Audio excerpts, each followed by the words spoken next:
안녕하세요. 동탄에 살고 있는 여성이에요.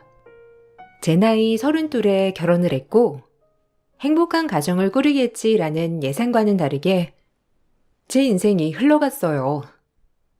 겉으로 보기에 아무런 문제 없을 줄 알았던 시댁이었지만 돌아가신 시어머니 자리에 새 시어머니가 떡하니 있더라고요. 사실 새 시어머니가 있는 건 별로 문제될 게 아니었지만 문제는 새 시어머니와 남편은 사이가 매우 좋지 않았어요. 결혼 전 남편에게 새어머니를 소개받지 못했던 터라 결혼 후 당황스럽더라고요. 남편은 미리 말하지 못해서 미안하다고 했는데 사실 남편은 새어머니를 그렇게 썩 마음에 들어 하지 않았어요. 본인의 아버지의 재산을 노리고 접근한 게 분명하다며 늘 경계의 대상이라고 말했었거든요. 그래서 그런지 남편과 새어머니와 함께 있으면 살얼음판을 걷는 기분을 느끼곤 하였죠. 네 어머님들 사람이다. 준성이 친어머니는 아니지만 나가 살고 있는 사람이니까 깍듯이 시어머니로 모셔. 아마 준성이가 얘기하지 않았을 텐데 이제 우리 식구가 됐으니 우리 집안에 대해선 낱낱이 알아야 하지 않겠니? 아버지, 진짜 너무하시네요. 엄마 돌아가신 지 얼마나 됐다고 기어이 이 여자와 살림을 차리셔야겠어요? 어떻게 그래요? 보셨죠? 제가 당신 없으면 준성이한테 어떤 괄시를 당하는지. 그래도 내가 지혜비랑 살려고 하는 여자인데 어쩜 버릇없게 저러는지. 너 이 녀석, 말버릇이 그게 뭐야? 그래도 네 새어머니인데 앞으로 예의 차리고 대접해. 나랑 사는 여자니까. 아버진 진짜 아무것도 몰라요. 어떻게 저런 여자한테 어머니라고 부르죠? 진짜 수정이 보기 부끄럽네요. 저 여자 제대로 된 각오도 모르면서 아버지는 어떻게 아무 여자하고나 그렇게 살려고 하시는 거예요? 진짜 최악이네요. 제가 어디 서러워서 살겠나요? 그냥 당신을 사랑한 것뿐인데 이렇게 모욕을 당하고 괄시를 당해야 하다니 서러워서 못 살겠어요. 내가 준성이 따끔하게 가르칠 테니까 너무 슬퍼하지 마요. 너 다시 한 번만 이따위로 하면 가만 안 둘 줄 알아? 그 모습을 보고 있자니 너무 당황스러웠는데 남편은 절대 본인의 어머니로 인정할 수 없다며 길길이 날뛰었지만 워낙에 가부장적인 아버님이셨기에 남편 또한 어쩔 수 없었습니다. 하지만 진짜 시어머니도 아닌 새 시어머니는 저에게 시어머니 노릇을 톡톡히 했어요. 이런 게 시집살이인가 싶을 정도로 하나부터 열까지 정말 숨이 막히게 저를 가만 놔두질 않으시더라고요. 처음엔 남편이 싫어하니 나라도 잘하자 싶었지만 아주 못된 시어머니 역할을 하시려고 하는 어머님 때문에 고단하였어요. 내가 아무리 두 번째 시어머니라고 하지만 너 나한테 잘해야 한다. 지금 네 시아버지랑 나랑 살고 있잖니. 아무리 준성이가 날 무시한다 하더라도 너까지 그러면 안 돼. 너 우리 남편이 얼마나 많은 재산을 가지고 있는지 알지? 준성이도 내 꼴 보기 싫은데 왜 아버지한테 대적하지 못하겠어? 이게 다 돈 때문인 거야. 그러니까 너도 분위기 파악 잘하고 나한테 잘해. 막말로 내 한마디면 준성이도 나가리 되는 건 한순간이야. 그 정도로 너네 시아버지가 나를 얼마나 아끼시는데. 명심해라. 저야 뭐 아버님이 그러시라고 하면 그러는 거죠. 제가 힘이 있나요? 저 역시 집에 분란 만드는 거 딱 싫어하는 스타일이에요. 그래? 너와는 말이 좀 통하는구나. 아, 그리고 내가 패션에 무척이나 관심이 많거든. 너 신혼여행 갔다 오는 날 집에 인사하러 왔을 때 그때 배고 온 스카프 있지? 그것 좀 가져와. 내가 내일 여고 동창 모임을 가는데 그걸 하고 가야 할 것 같아서. 시어머니한테 이 정도는 해줄 수 있는 거잖아. 따지고 보면 그깟 거 얼마나 한다고. 설마 치사하게 싫다고 하는 거 아니겠지? 아, 그 가방이랑 같이 가져와 봐. 스카프랑 가방이랑 아주 세트로 어울리더구나. 나같이 엘레강스한 여자한테도 딱일 것 같아.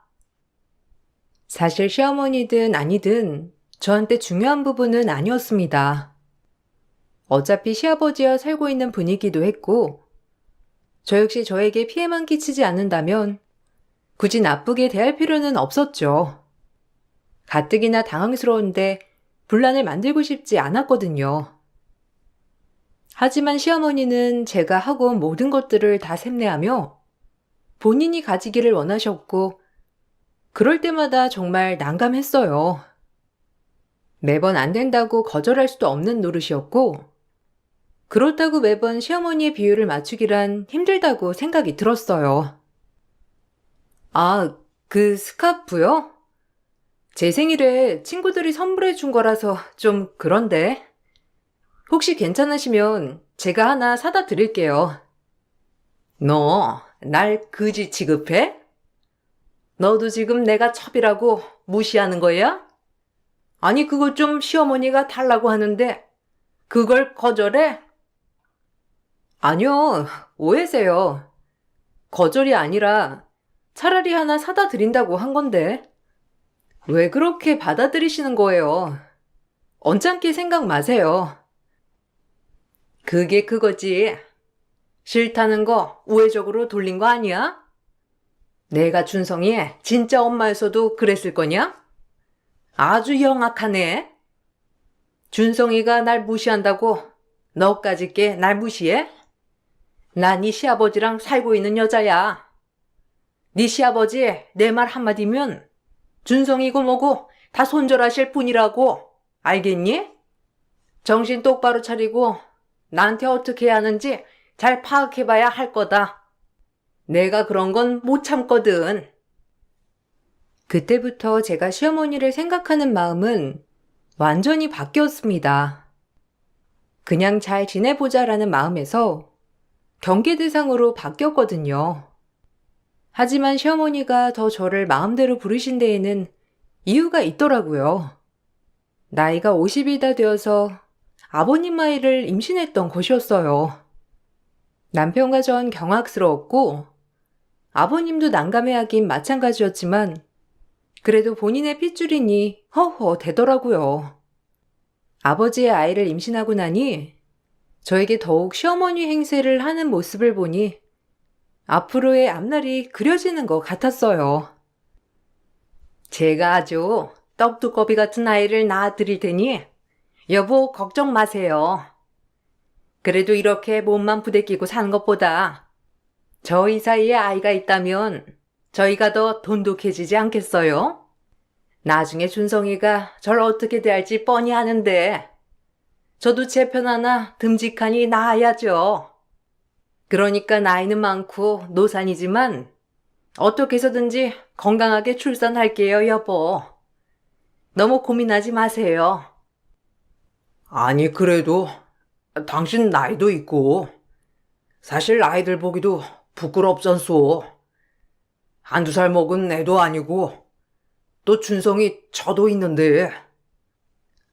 그럼 제가 평생 그냥 여보 옆에서만 살다가 혹시라도 당신이 안 계시면 준성이한테 바로 팽당해야 되겠어요? 당신도 절 그저 그런 여자로 보신 거죠? 당신 아이인데 어떻게 그렇게 무책임한 얘기를 하실 수가 있어요? 너무하시네요. 아니, 그런 뜻이 아니라. 아유, 알겠어요. 그래도 당신 건강을 생각해서 그런 건데 오해 말구려. 일단 태교에 전념해요. 그렇게 시아버지의 힘을 얻고 어머님은 기세등등해져만 갔습니다. 그 이후부터는 저를 종부리듯 부리기 시작했거든요. 시아버지는 임신한 시어머니를 공주처럼 여기시며 저에게 잘하라고 압박을 하였고 점점 강도는 심해져만 갔습니다. 너 지금 일 끝났지? 우리 집 올 때 그 시장에 들러서 핫도그랑 공갈빵 좀 사다 줄래? 너무 먹고 싶은데 사올 사람이 있어야지. 아, 저 오늘 야근이라 죄송해요. 내일 사다 드릴게요. 오늘은 진짜 회사 스케줄상 절대 집에 일찍 못 가거든요. 내간이 진짜 시어머니였어도 이럴 거야? 이러니까 네가 날 무시한다는 말이 나오는 거야? 너네 시아버지 애를 가졌는데도 이럴 거냐? 안 되겠네. 날 이렇게 무시하는 건 니네 시아버지를 무시한다는 거나 마찬가지잖아? 가만 안 둘 거야. 아니요. 사정상 제가 할 수 있는 일을 이렇게 강압적으로 하시는 게 정말 이해가 가지 않네요. 어머님 마음대로 하세요. 저 역시 그동안 수많은 것들 때문에 쌓여있던 터라 어머님 마음대로 하라며 전화를 끊어버렸고 어머님은 더욱더 화가 나서 시아버지에게 없는 사실을 다 고하더라고요. 제가 그날 일을 마치고 집에 도착을 했을 때 시아버지와 시어머니가 와 계셨거든요. 그렇게 시아버지에게 안 좋은 소리를 듣게 되었고 그것 때문에 제 남편과 시아버지 관계가 더욱더 악화되었답니다. 어머, 깜짝이야. 아니, 말도 없이 저희 집엔 왜? 아, 설마 어머님이랑 아버님 저 기다리신 거예요? 지금 이 시간에?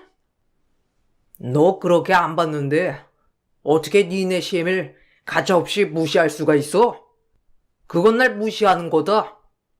게다가 홀몸도 아닌데 그렇게 사정사정하는 걸 네가 매몰차게 뿌리쳤다고 하더구나. 그렇게 시애미가 먹고 싶다고 하는데 그럴 수 있는 거야? 여보, 그만하세요. 아유, 저야 이런 대접 익숙하죠. 근데 뱃속에 여보 아이까지 무시하는 것 같아서 너무 속상해서 그래요. 네가 진짜 시어머니도 아닌 게 왜 이렇게 부려먹냐고 전화로 소리 질렀다는 게 사실이야? 괘씸한 것 같으니라고. 어머님, 제가 언제 그랬어요? 야근하니까 못 들린다고 한 건데 그걸 왜 그렇게 전달하신 거예요? 아버님도 너무하시네요. 어머님 말씀만 듣고 저한테 다짜고짜. 저 역시 너무 당황스러운 건 마찬가지예요. 어머님, 말씀 좀 해보세요. 제가 언제 그랬어요? 아, 진짜 그만들 좀 하세요. 아버지 당장 저 여자 데리고 나가요. 저 여자 미신한 건 한 건데 왜 우리한테 이러냐고요? 아이고, 이보세요. 당신 있는데도 이렇게 눈 땡그랗게 뜨고 그러는데 저랑 둘이 있으면 어쩌겠어요? 하도 흥분했더니 배도 당기는 것 같고 너무 힘드네요. 제가 가뜩이나 노산이라 이런 거 저런 거 신경 쓰면 안 된다고 하는데. 불리하니까 나이 쉰에 임신한 본인을 들먹이며 시아버지에게 울먹이는 시어머니였고 그 모습을 보고 남편은 화를 내며 이 집을 나가라고 했어요. 그리고 그 모습의 시아버지는 남편에게 뺨을 날리며 집을 나가버렸습니다. 정말 답답한 하루였고 저 하나 때문에 남편과 시아버지 사이가 틀어지는 것 같아 마음이 좋지 않았어요. 그날 그냥 사다 드릴 걸 하는 생각도 들었고요. 저 여자 진짜 능그렁이라니까. 아버지를 어떻게 홀렸는지. 당신 너무 마음 쓰지 마. 솔직히 난 당신이 제일 소중해. 그래도 아버님이랑 이렇게 되는 건 옳지 않잖아. 괜히 여자들 때문에 이런 일이 생긴 것 같고 진짜 속상하다. 됐어. 내 가족은 너 하나라고 생각하면 그만이야. 아버지도 지금 나고 뭐고 눈에 안 보일걸? 그러니까 신경 쓰지 마. 애써 남편은 저에게 위로해 주었고 얼마 지나지 않아 시어머니 혼자 저희 집을 찾아오게 되었습니다. 제가 일하는 도중에 와 계셨던 거라 한참 전에 와 계신 것 같았고 제가 없는 집을 오히려 바랬다는 것처럼 제 방 이곳저곳을 뒤지고 계시더라고요. 그 모습을 보고 정말 화가 나고 황당했는데 제 인기척에 놀라셨는지 기겁을 하셨어요. 어머님, 지금 여기서 뭐 하세요? 아니, 저희 집 비밀번호는 어떻게 하시고, 그리고 제 방에서 지금 뭘 하신 거죠? 아유, 놀래라. 야, 너 인기척 좀 하고 다녀. 애 떨어질라.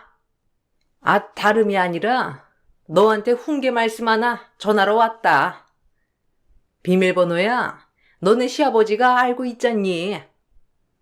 그리고 시어머니가 말도 없이 올 수도 있는 거지. 그걸 가지고 뭘 그래? 웃긴다 너. 훈계요? 아니 그건 그렇고 얼른 나가주세요. 여기 제 방이기도 하고 아무리 시어머니지만 이건 좀 아니네요. 이걸 그냥? 일단 그냥 내가 너한테 하고 싶은 말이나 할게. 어차피 길게 말해봤자 너랑 말이 통할 것 같지도 않고. 너 그날 봤지? 너 내 눈 밖에 나는 순간 네 남편이고 너고 바로 연 끊기는 거야. 너네 시아버지가 나한테 지금 얼마나 빠져있는 줄 아니? 그런데 네가 나를 그렇게 대해? 정신 똑바로 차리고 똥인지 된장인지 구분하란 말이야. 어머님, 그렇게 사시는 거 안 피곤하세요? 어쨌든 그날 언짢으셨다면 죄송하지만 어머님도 이제 없는 말 지어내지 않으셨으면 좋겠네요. 저 때문에 제 남편이 아버님이랑 손절하는 걸 원치 않아서 이렇게 제가 넘어가 드리는 거예요. 그리고 오늘이 아마 어머님께 먼저 손 내미는 마지막이 될 거고요. 앞으로 저도 정말 안 참습니다. 그것만 알아두세요. 너? 그게 무슨 뜻이야? 네가 날 이길 수 있다고 생각해? 네가 안 참으면 뭐 어쩔 건데? 나 뱃속에 니네 시아버지에 임신했어. 준성이랑 똑같은 핏줄이 자라고 있다고. 네가 그러면 네 남편 이 집에서 쫓겨나는 건 한순간이야. 역시나 본인이 할 말만 하고 저희 집을 나섰고 시어머님이 저희 집을 나서고 아주 대박 사건이 일어나게 되었어요. 집에 있는 스카프며 작은 가방 그리고 보석들이 하나둘 없어진 것이랍니다. 다 제가 한 푼 두 푼 모아 출장 갈 때마다 외국에서 사모은 값비싼 보석이며 장신구들이었어요. 솔직히 어제까지만 해도 그 자리에 있었던 것들이 없어지니 의심될 사람이 시어머니밖에 없었어요. 그도 그럴 것이 늘 제가 하고 다니는 차림새에 관심이 많으셨고 항상 대놓고 달라고 하시는 분이었으니 의심할 만하였죠. 그래서 전 그냥 대놓고 시어머니에게 물어보기로 마음을 먹고 시댁에 방문하게 되었어요. 어머님, 혹시 제 물건에 손대셨나요? 아니, 혹시 제 물건 보셨어요? 그날 어머님이 가시고 난 뒤에 다 없어져서요. 너, 그 뜻 뭐야? 지금 내가 네 걸 훔치기라도 했다는 거니? 이거 아주 웃기는 짬뽕 아니야? 여보, 아유, 억울해. 너 무슨 일이야? 너 지금 너네 시어머니 임신했는데 무슨 일로 여기까지 와서 너네 시어머니 속을 긁는 거냐? 아니, 그게 아니고요. 어머님이 다녀가신 뒤에 제 물건들이 거의 없어져서 그냥 어머님께 보셨냐고 여쭈러 온 거예요. 그게 저보고 훔쳤다는 거 아니겠어요? 여보, 저 진짜 억울해서 못 살아요. 아휴, 아무리 없이 살았어도 이건 아닙니다. 어머님, 솔직히 어머님이 제 물건 맨날 탐내하시고 가져오라고 하시고 그랬잖아요. 그래서 이렇게 물어보는 거예요. 내가 그지야? 네 시아버님한테 사달라고 하면 그만인 것을. 내가 왜 네 물건을 탐내니? 너 아주 말 웃기게 한다. 어머님, 그냥 솔직히 말씀해 주세요. 거기에 친정엄마가 유품으로 남겨준 반지도 있어서 그러니깐요. 네? 촌스럽게 유품은 무슨? 예. 아니니까 제발 나 좀 내버려 둬라. 아주 너 때문에 내 인생이 피곤해요. 그만 가렴. 그래, 아니라고 하니까 일단 돌아가거라. 설마 니 시애미가 이런 걸 훔칠 리가 있겠어? 너도 오해하는 거야. 물증이 없어서 뭐라고 못하겠다마는 어머님 정말 양심의 가책을 안 느끼시는 게 대단하네요. 언젠가 밝힐 거예요. 정말 당황스러웠는데 그도 그럴 것이 집에 CCTV가 있었던 것도 아니었고 그저 제 심증일 뿐이니 시어머니에게 더 이상 닥달할 순 없더라고요. 너무 억울하고 기가 막혔지만 남편은 오히려 저를 위로한답시고 모든 걸 구매해주겠다고 하였어요. 그래도 친정엄마가 남겨준 유품은 대신할 수 없기에 마음이 많이 아파왔고 정말 시어머니를 어찌해야 할지 모르겠더라고요. 아유, 그 여자 손버릇 진짜. 예전에 돌아가신 엄마 물건에도 손대더니 이제 하다하다 네 물건까지. 대단하다 진짜. 내가 다시 사줄게. 그러니까 너무 그러지 마. 이미 아버진 그 여자한테 푹 빠져서 아무것도 안 들리시는 것 같아. 너가 이해해. 아니, 어떻게 그걸 가져가?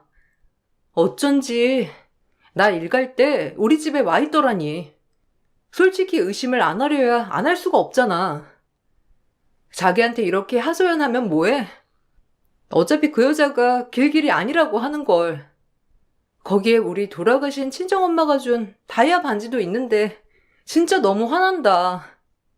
이제 그 여자 절대 어머니 취급해주지 않을 거야. 정말 어른 같지도 않으셔. 진짜 아버지가 더 나빠. 아, 왜 그 여자를 그렇게 싸고 도는 건지. 아무리 아이를 가졌다고 하지만 이게 말이 되냐고. 그렇게 너무 억울하고 화가 났지만 어찌할 도리는 없었어요. 그래도 시어머니에게 돌아가신 엄마의 유품은 꼭 돌려받고 싶은 심정이었습니다. 그리고 언젠가 저 증거를 잡으리라고 생각하면서 일부러 더 어머님 집에 방문하게 되는 나날들이었어요. 어머, 또 왔니? 그렇게 오라고 할 땐 안 오고 요새야 정신이 들었구나. 너 마침 잘 왔다. 나 옷 좀 사러 가야 하는데 네가 좀 골라줄래? 그래도 네가 디자인 회사 다닌다고 안목이 좀 있잖니. 아무리 임산부지만 아무거나 입을 수 있어? 네가 하도 나보고 도둑이니 어째네 하면서 난리통을 치고 가는 바람에 네 시아버지가 내가 안쓰러웠는지 이렇게 카드를 주셨지 뭐냐.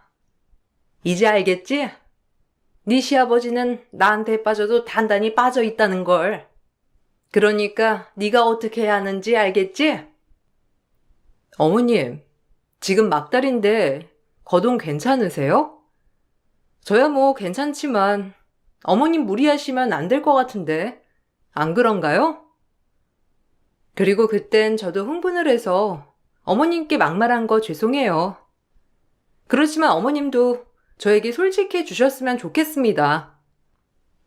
솔직하게 아니라고 하니까 그러네. 일단 나 쇼핑하는데 네가 좀 골라줘야 하니까 같이 가자. 며느리가 이 정도는 노릇은 해야 며느리예요.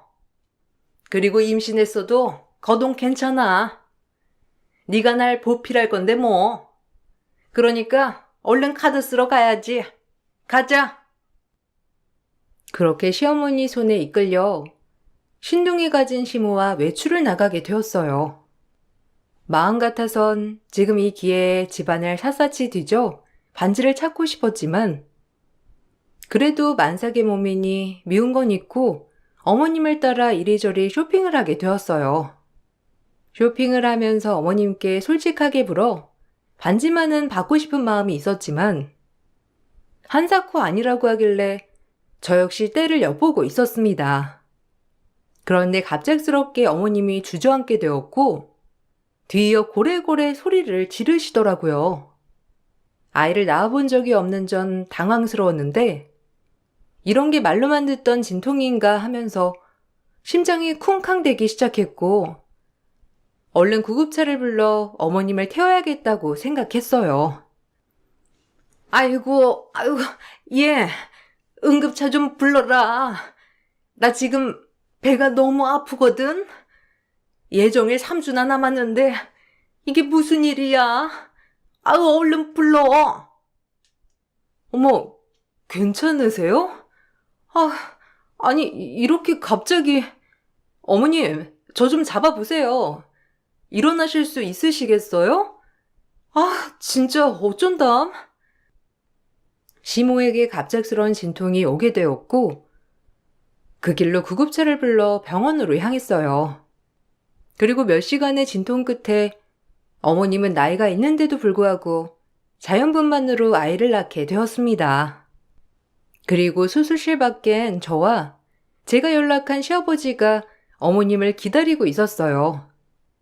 아이를 무사히 받은 의사 선생님이 나와서 얘기를 하시는데 놀랄 일은 그 다음부터였어요.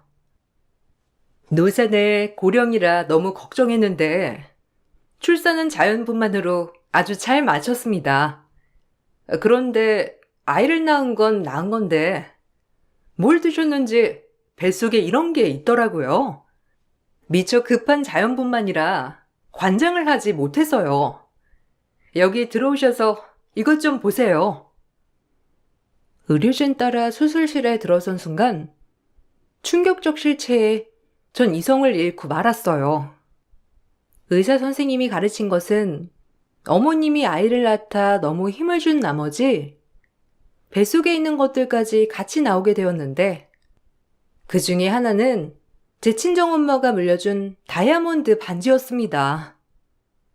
저희 집에 온 그날 제 방에서 이것저것 둘러보다 저의 인기척에 놀라 그 반지를 삼켜버린 거예요. 욕심에 눈이 멀어 말이죠. 전 그걸 보자마자 시댁으로 향했고 시어머니 방을 샅샅이 뒤지기 시작했어요. 역시나 저희 집에서 가져간 저의 장신구며 보석들이 어머님 장롱 안에 거의 모셔져 있더라고요. 정말 어이가 없어서 말이 나오지 않았고 이제 심정뿐 아니라 물증까지 잡은 상태였기 때문에 아이를 낳고 병실에 누워있는 어머님에게 고래고래 소리를 지르며 따지기 시작했습니다. 사실 이때까지만 해도 저에게 사과를 하면 한 번은 눈 감아주려고 했었어요. 아버님 아이까지 낳은 마당이니 앞으로 얼굴을 봐야 할 것이고 그렇게 되면 불편한 것보다 차라리 훌훌 털어버리고 지내는 게 나을 것 같다는 생각이 들어서 말이에요. 안 훔쳤다고 그렇게 우기시더니 지금 어머니 방에서 나온 제 장신구들이에요.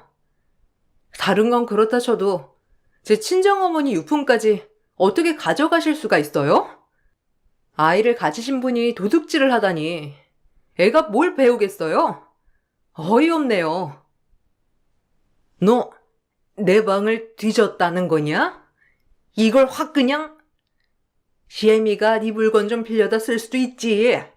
그걸 가지고 그렇게 날뛰어? 그리고 니네 친정엄마가 물려준 유품 그거 나도 가족인데 같이 좀 하면 어때서? 정말 너도 별걸 가지고 그런다. 훔친 게 아니라 너한테 빌린 거야. 내가 다 하고 다시 돌려주려고 했어.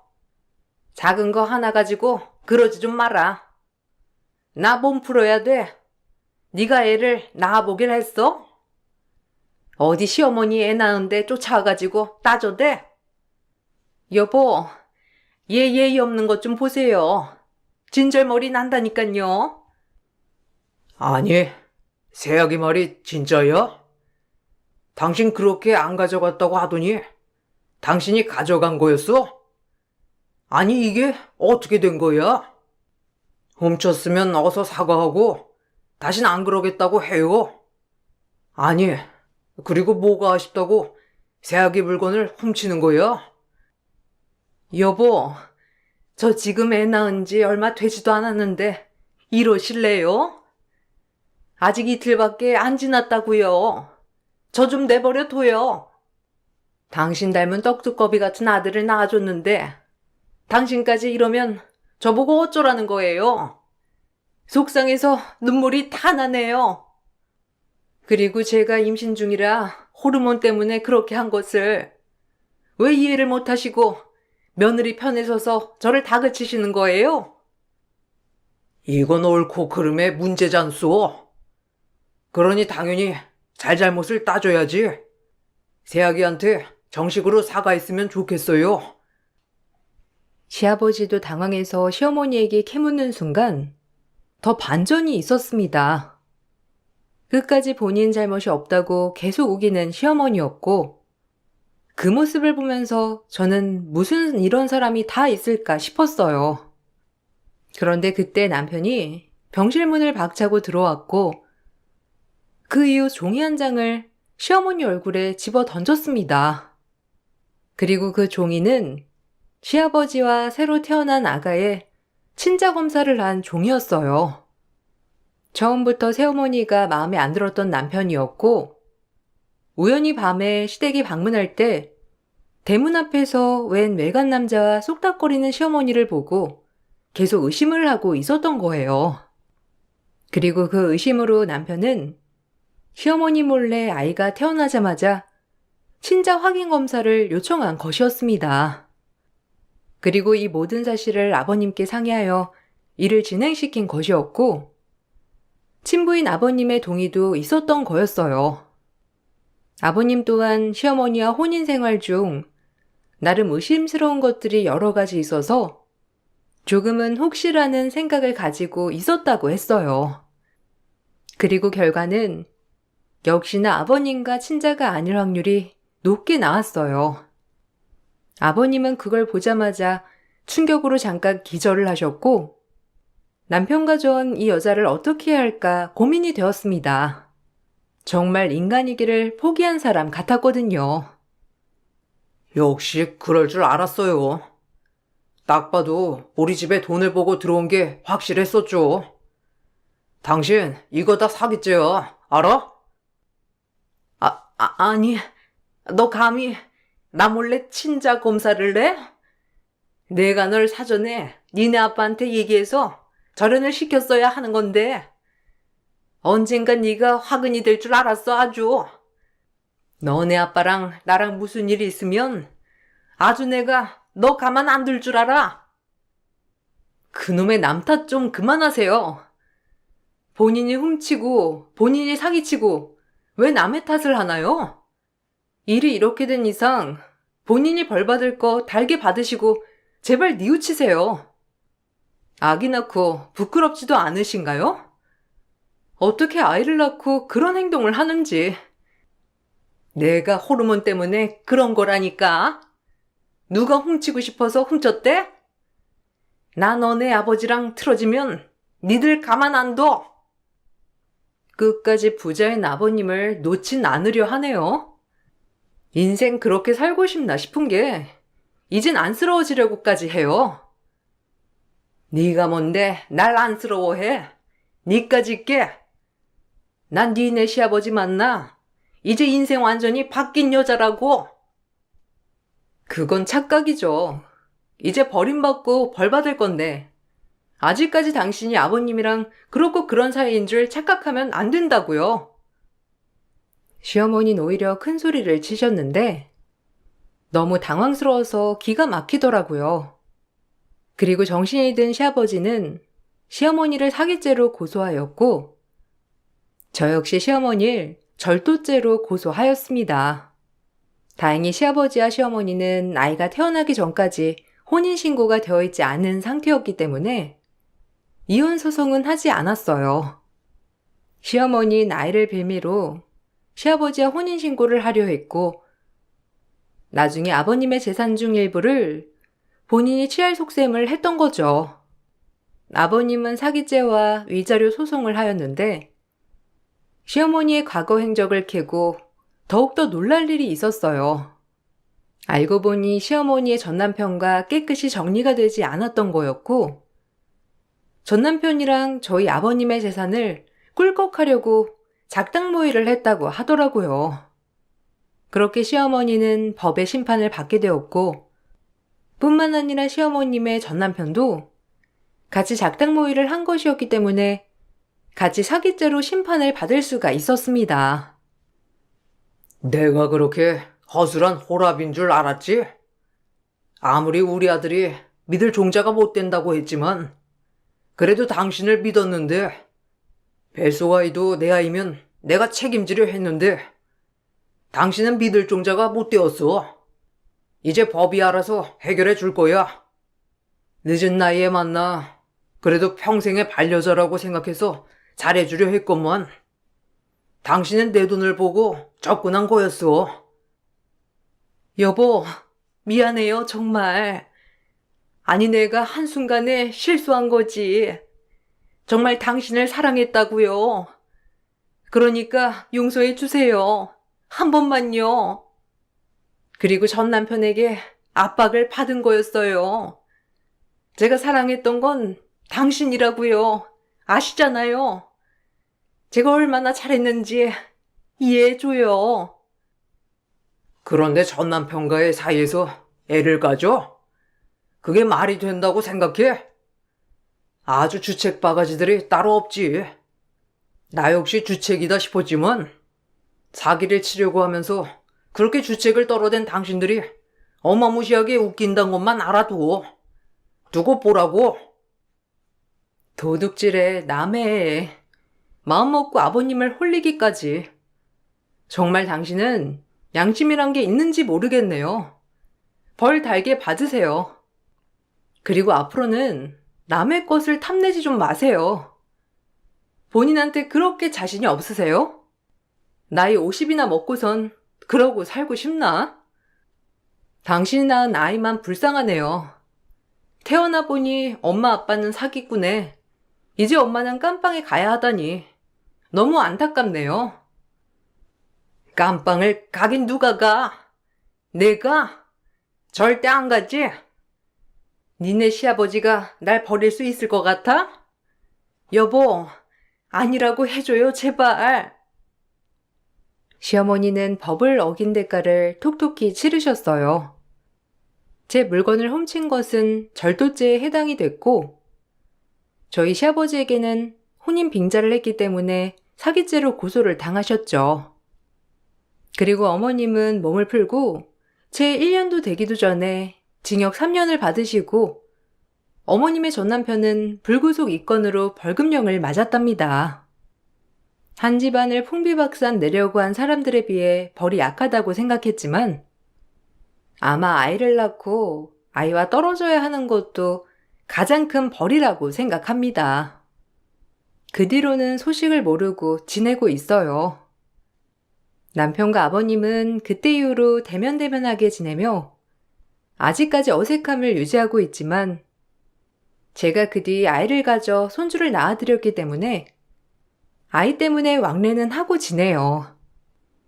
아버님은 그때 그 일이 남편에게 꽤나 미안했는지 다시 여자를 만나러 다니지도 않으시고 돌아가신 시어머니의 산소에 가서 매일을 본인 마음속에 하고 싶은 말들을 하고 오시곤 합니다. 아마 평생 아들한테 미안한 마음으로 살겠죠? 하지만 남편 또한 이젠 아버님을 이해해보려고 노력하고 있는 것 같아서 저희 가족의 화목함이 얼마 남지 않았다고 생각해요.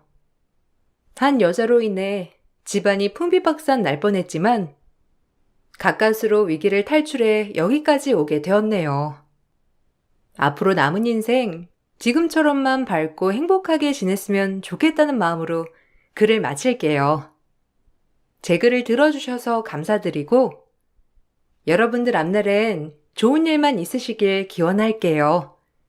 감사합니다. 안녕하세요. 저는 40대 초반 여자입니다. 사람이 살다 보면 예상하지 못한 상황들을 겪게 된다지만 이건 좀 너무 심한 것 같아 사연을 신청하게 되었습니다. 남편과 결혼 생활한 지 8년 정도 지났을 때 건강에 문제가 생겨서 검사를 받은 적이 있었는데 젊은 나이라 큰 문제는 아닐 줄 알았던 제 생각과는 다르게 담당 의사가 남편의 몸 상태를 진단한 결과는 충격적이었어요. 신장이 좋지 않다며 급성 사구체 신염으로 최후에는 결국 이식을 해야 한다는 말을 듣게 되었습니다. 몸의 변화는 일이 고돼 피곤해서 그런 줄 알았어요. 지속적으로 옆구리 통증이 있다곤 했지만 엄청 힘들 정도로 심각하진 않다길래 그냥 넘어간 적이 몇 번 있었습니다. 그런데 본인이 생각해도 뭔가 좋지 않은 느낌을 받아서인지 검사 좀 받아보고 싶다는 말에 병원을 같이 가게 된 거였는데 갑자기 급성 신염이라는 말을 들었을 땐 뭔가에 쿵하고 맞은 것 같았어요. 서로가 너무 바쁘고 체력적으로도 많이 힘들다 보니 그냥 넘어갔던 것들이 남편의 몸을 망가뜨리고 있었다는 걸 알게 되었을 땐 후회가 밀려오더라고요. 급성이라는 게 얼마나 무서운지 그때 깨닫게 되었습니다. 남편은 하루가 다르게 몸 상태가 많이 안 좋아져서 결국 병원 입원을 결정해야만 했는데 이런 상황들을 시댁에서 알게 되자 집안에선 난리가 났었어요. 남편이 급성 신염에 걸리게 된 이유가 전부 저 때문이라며 병실에 누워있는 모습을 본 시모는 저에게 막말을 퍼부었어요. 그런 말을 듣고 있던 저는 너무 어이가 없어서 시모의 말을 되받아쳤어요. 이게 왜 제 탓이에요? 자기 몸 하나 제대로 관리하지 못한 저 사람 탓 아니에요? 저는 몇 번이나 병원에서 검사 받아보라고 했었는데 말을 듣지 않은 게 누군데요. 지금 너무 어이가 없어서 말도 안 나와요. 그럼 어머님은 그동안 이 사람 신경이라도 쓴 적 있어요? 돈 필요할 때만 전화하지. 평소에 어떻게 지냈는지, 어디 아픈 곳은 없는지 한마디라도 물어본 적 없었잖아요. 아쉬울 때만 전화해서 용돈 떨어졌으니까 돈 달라는 말이나 하고 어머님이 저희 한 푼이라도 도움 주셨어요? 이 사람 병원에 입원해 있으니까 용돈 떨어질까봐 그게 걱정인 건 아니고요. 일이 이렇게 됐으니 어쩌겠어요. 생활비는 서방님한테 받아야죠. 그동안 서방님은 동생이라는 이유로 지금까지 단 한 번도 생활비 지원을 해준 적 없었잖아요. 그러니 지금처럼 안 좋은 상황에선 당연히 가족끼리 도와야 하지 않겠어요? 돈줄 끊겼다 생각하는 것보단 앞으로 어떻게 이 일을 처리해야 될지 그것부터 고민하는 게 좋을 것 같네요. 형이 몸 관리를 못해서 생긴 일인데 왜 제가 생활비를 지원해 줘야 되는 건데요? 이번에 새 집으로 이사 가서 금전적으로 쪼들리는 거 형수님도 잘 알잖아요. 그래 맞다. 막내는 이번에 큰돈 나갔잖아. 대출도 상당히 많이 받았는데 생활비를 어떻게 줄 수 있겠니? 내 아들이 저렇게 됐으니 당연히 네가 책임을 져야지. 너희 집안이 잘만 살았어도 내 아들이 고생했겠어? 아무리 힘들게 돈 벌면 뭐해? 네가 벌어들이는 수익이 적으니까 한 달 사는 것도 빠듯한 거잖아. 어머님이 저 사람한테 생활비만 적게 가져갔어도 몸 상태가 저렇게까지 되지는 않았겠죠. 얼굴만 보면 하는 얘기가 뭐예요? 들어오는 돈이 적어서 생활이 안 된다며 불만을 털어놓는데 제 속이 어떻겠어요. 저희 가족 때문에 이 사람이 고생하는 것보다 어머님 불만 들어주려고 고생하는 부분이 더 크다고요. 낳아줬다는 이유 하나만으로 끝까지 빼먹으려는 그런 보상 심리 때문에 이 사람 몸에 한계가 찾아온 거고 버티지 못해 결국 급성 신장염에 와서 회복이 안 되고 있는데 아직까지 돈 타령이에요? 이 사람 잘못되면 제가 가만히 있을 것 같아요. 제일 불쌍한 건 남겨질 애들이라고요. 쓸데없는 말씀하실 거면 당장 나가주세요. 저는 화가 머리끝까지 올라와 그동안 참고 살면서 생겼던 불만들을 전부 쏟아내 버렸어요. 시모와 시동생은 얼굴이 붉어져서는 제 말을 받아치면서 병실이 떠나갈 정도로 분노를 표출하고 있었습니다. 시부는 그만하라고 중재를 했지만 이미 서로가 상처되는 말을 주고받아서 그런지 시부의 말은 귀에 들어오지 않았어요. 이런 와중에 옆에서 가만히 듣고 있던 동서가 자기도 할 말이 있다면서 제 앞으로 다가왔습니다. 평소 조용했던 동서였기에 갑자기 제 앞으로 다가온 동서의 행동에 당황스러워 빤히 쳐다보고 있는데 저를 보며 뱉은 한마디는 너무 큰 충격을 가져다 주었어요. 제가 아까부터 형님이 하는 말을 왜 듣고만 있었는지 알아요? 본인만 생각하는 너무 이기적인 모습을 보게 돼서 실망스러워 말조차 섞고 싶지 않았어요. 저희 집안 사정 누구보다 형님이 더 잘 알고 있지 않나요? 이번에 새로 이사 간 곳 대출만 80%까지 끌어올려 받았어요. 이 사람과 제가 발버둥 치면서 벌어모은 돈 고작 20%밖에 안 됐었다고요. 이건 형님도 잘 알고 있잖아요. 그런데 어머님한테 생활비를 줘야 된다는 말이 지금 나와요? 정말 그걸 바라는 거예요? 우리 부부가 이래서 벌어들이는 돈 합친 것보다 형님 혼자 벌어들이는 돈이 훨씬 많으면서 아주버님 입원했다고 저희한테 어머님 생활비를 지원하라고요? 제가 항상 형님 보면서 느끼는 게 뭔 줄 알아요? 돈을 너무 밝힌다는 거예요. 가진 것도 많은 사람들이 꼭 보면 돈에 더 환장한다니까요. 안 그래요, 어머님? 그래, 맞다, 맞아. 얘네 둘이서 버는 돈보다 훨씬 많이 벌면서 자기가 버는 돈 그거 조금 더 나눠주고 싶지 않으니까 너희들한테 떠밀어 버리려는 거 나도 다 안다. 어쩜 사람이 저러니? 내가 평생 후회하는 건 너를 우리 집안 며느리로 받아들인 거야. 가족들 앞에서 돈 타령하는 네가 아주 꼴보기 싫어 죽겠다. 제가 지금 많이 번다고 생각하세요? 다들 뭔가 단단히 착각하고 있는 것 같은데 현재 운영하고 있는 쇼핑몰 사업이 경쟁률이 워낙 치열해서 제가 가지고 가는 순수익은 많이 없어요. 두 사람보다 많이 번다고 생각하겠지만 그건 매출이지 순수익은 아니거든요. 제가 실질적으로 가지고 가는 돈은 서방님 월급보다 적다고요. 저 혼자 일하는 것도 아니고 직원들까지 있다 보니 당연히 제가 가지고 가는 돈은 적어질 수밖에 없는 건데 왜 그런 생각을 가지고 있었는지 모르겠네. 그래서 지금까지 얼굴만 마주보면 아무 말도 하지 않고 인상 쓰고 있었던 이유가 돈을 많이 벌고 있는 것 같은데 대출 받을 때나 금전적으로 도와달라고 요청했을 때 거절해서 그게 동서 마음을 불편하게 했었나 봐.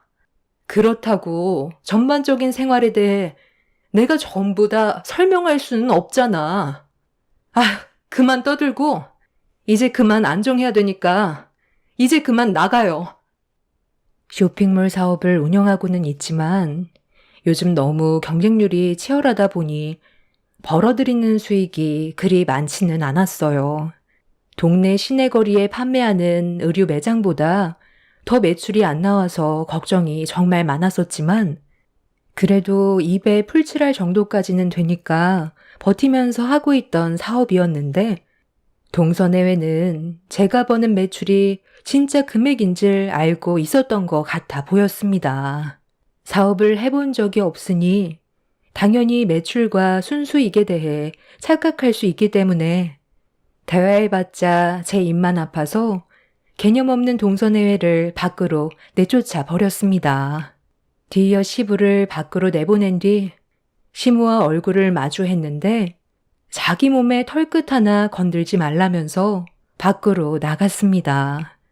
이 모든 상황들을 지켜본 남편은 시댁 식구들이 전부 집으로 돌아간 뒤에야 괴로움의 눈물을 쏟아내고 있었어요.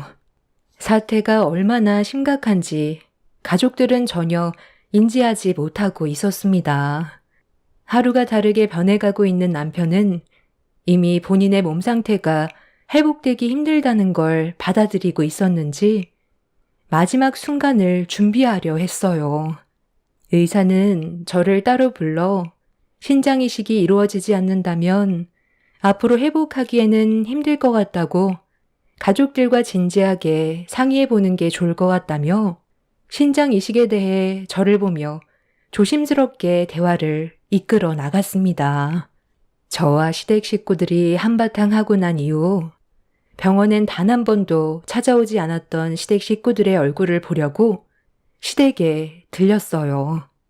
현관문 앞에서 들려오는 웃고 떠드는 목소리를 밖에서 들었는데 정말 기분이 안 좋더라고요. 저희 남편 얘기를 떠나서 시모의 자식이고 시동생의 형인데도 현관문 밖에까지 들리는 웃음소리에 너무 큰 실망을 하게 되었습니다. 마음 같아선 그냥 돌아가고 싶었지만 앞으로 남편의 건강 문제에 대해 대화를 주고받으려 현관문을 두드렸어요. 제 목소리가 들리자 좀 전까지만 해도 웃고 떠들던 목소리는 언제 그랬냐는 듯 조용해졌고 계속해서 문을 두드리고 초인종까지 눌렀는데 밖으로 나온 사람은 아무도 없었습니다. 집 안에 있는 거 뻔히 알고 있는데 나오지 않으려 하길래 그냥 밖에서 한마디 했어요. 남편이 신장 이식을 받지 못한다면 남아있는 시간은 길지 않을 거라고 서둘러 움직여야 한다는 말에 현관문이 철컥 열리면서 시모가 고개를 내밀었습니다. 그리곤 들어와서 얘기하자며 집 안으로 저를 들여보내줬고 시댁으로 들어가자 동서내외와 시부모님이 상당히 비싸 보이는 음식들을 먹으면서 즐거운 시간을 보내고 있었습니다. 남편은 병원에서 생사를 오고 가는 갈림길에 서 있는데 시댁 식구들은 걱정도 안 됐는지 상당히 많은 배달 음식들을 시켜 먹으면서 밖에까지 웃음소리가 들릴 정도로 즐거운 대화를 이어나가고 있었다는 거에 기분은 상당히 안 좋았습니다. 한창 분위기 좋았는데 연락도 없이 여기는 어쩐 일이냐? 병실에서 우리 내쳤을 때 영 끊으려고 한 거 아니었어?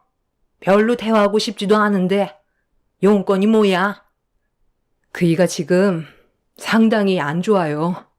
저번에 오셨을 때 어떤 상태인지 설명 들으셨잖아요. 급성 신장염인데 너무 악화가 많이 되어버려 회복하는 건 불가능할 것 같고 이식자가 나타나길 기다려야 하는데 그게 쉬운 문제도 아니라서 두 손 놓고 기다리고만 있다간 결국 그이가 세상을 떠날 것 같아서 찾아왔어요. 신장 이식은 가족 중에서 해주는 게 제일 부작용이 적다고 하는데 일단 검사부터 받아봐야 하지 않겠어요? 그이가 세상 떠나길 바라는 건 아니잖아요. 어머, 그러니까 지금 형님이 하는 말은 이 사람 보고 신장 이식을 해달라는 말인 거예요? 어머님이랑 아버님은 연세가 있으셔서 이식을 하나만 하잖아요. 아이, 내가 미쳤다고 이식을 해주겠어?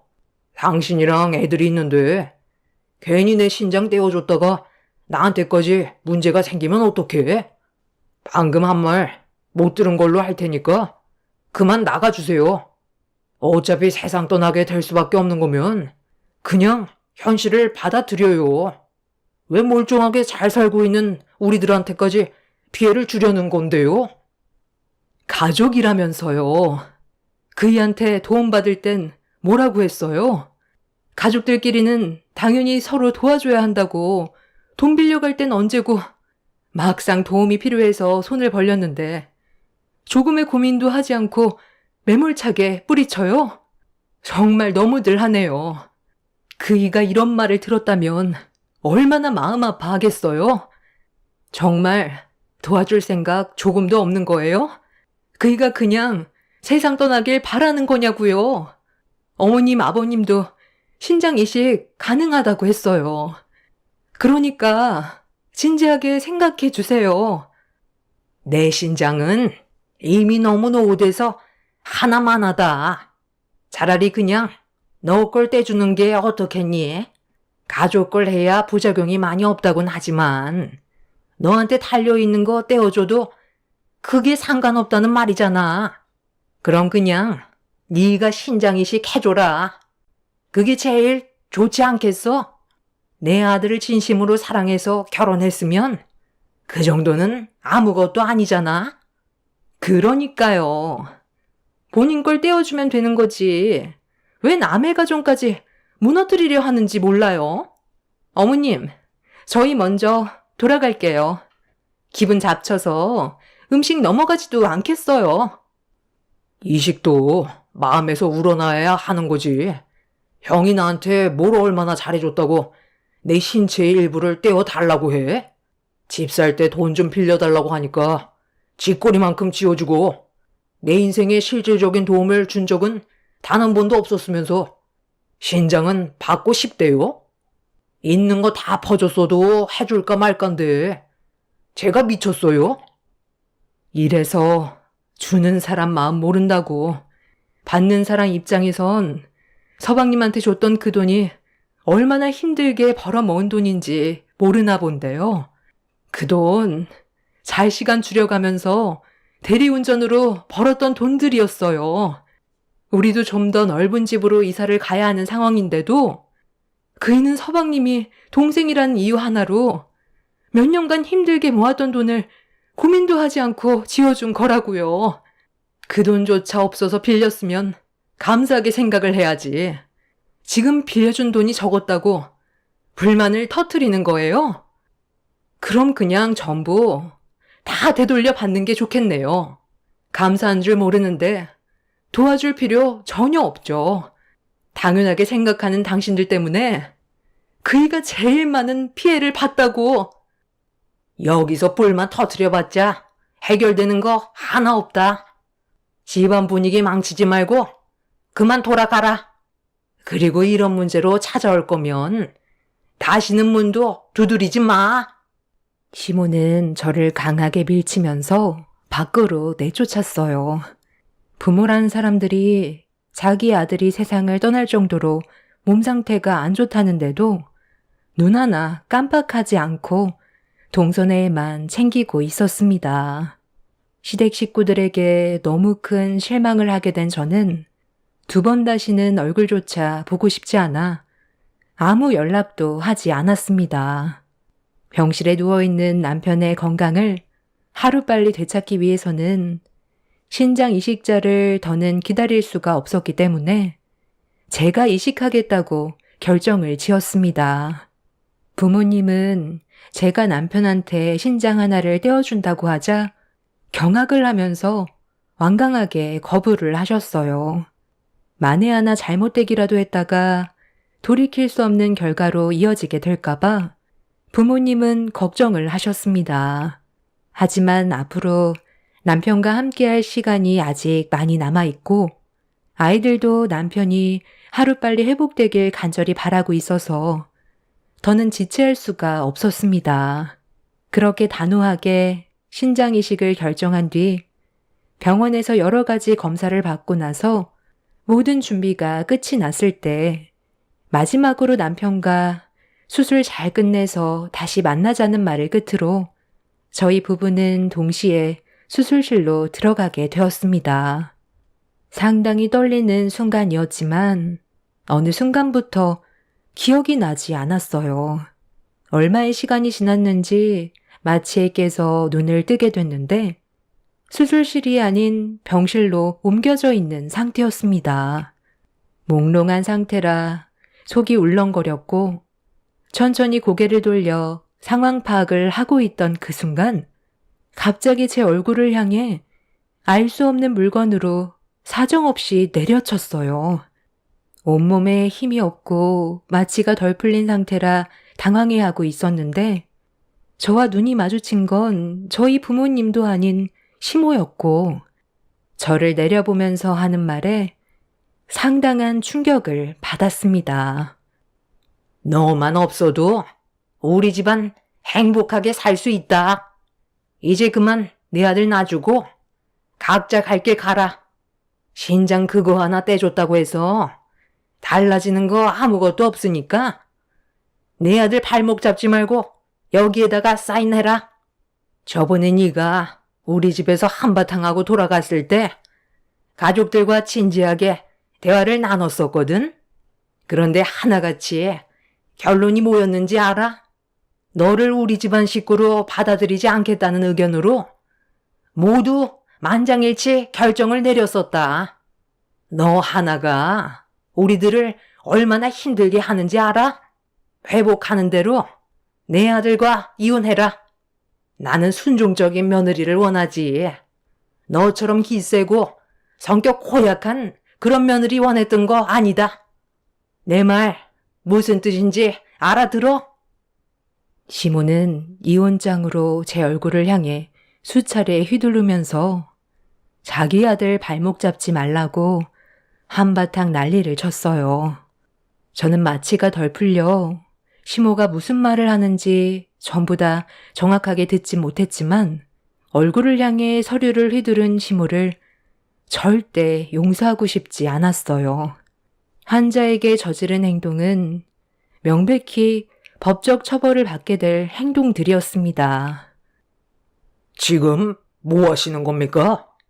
당장 환자분에게서 떨어지세요. 지금 수술실에 기계 문제로 시작도 하지 못했는데 환자가 잘못되기라도 하면 책임지실 거예요? 네? 아니 그럼 수술은 아예 시도조차 하지 않았다는 거예요? 마취만 하고 아무것도 진행이 된 건 없는 거냐고요? 아니 근데 선생님, 그런데 왜 이렇게 오래 걸린 거예요? 기계를 고쳐보려고 했는데 그게 생각보다 쉬운 문제가 아니더라고요. 마취는 시간이 정해져 있기 때문에 그 전에 수술이 끝나야 되는데 수술이 마무리되기 전에 환자가 깨어난다면 더 큰 사고로 이어질 수 있거든요.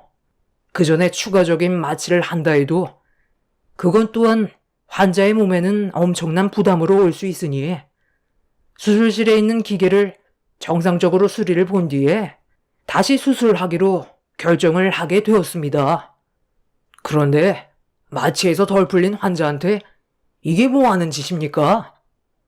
시모의 얼굴은 사색이 되었고 천천히 고개를 돌려 저를 바라봤어요.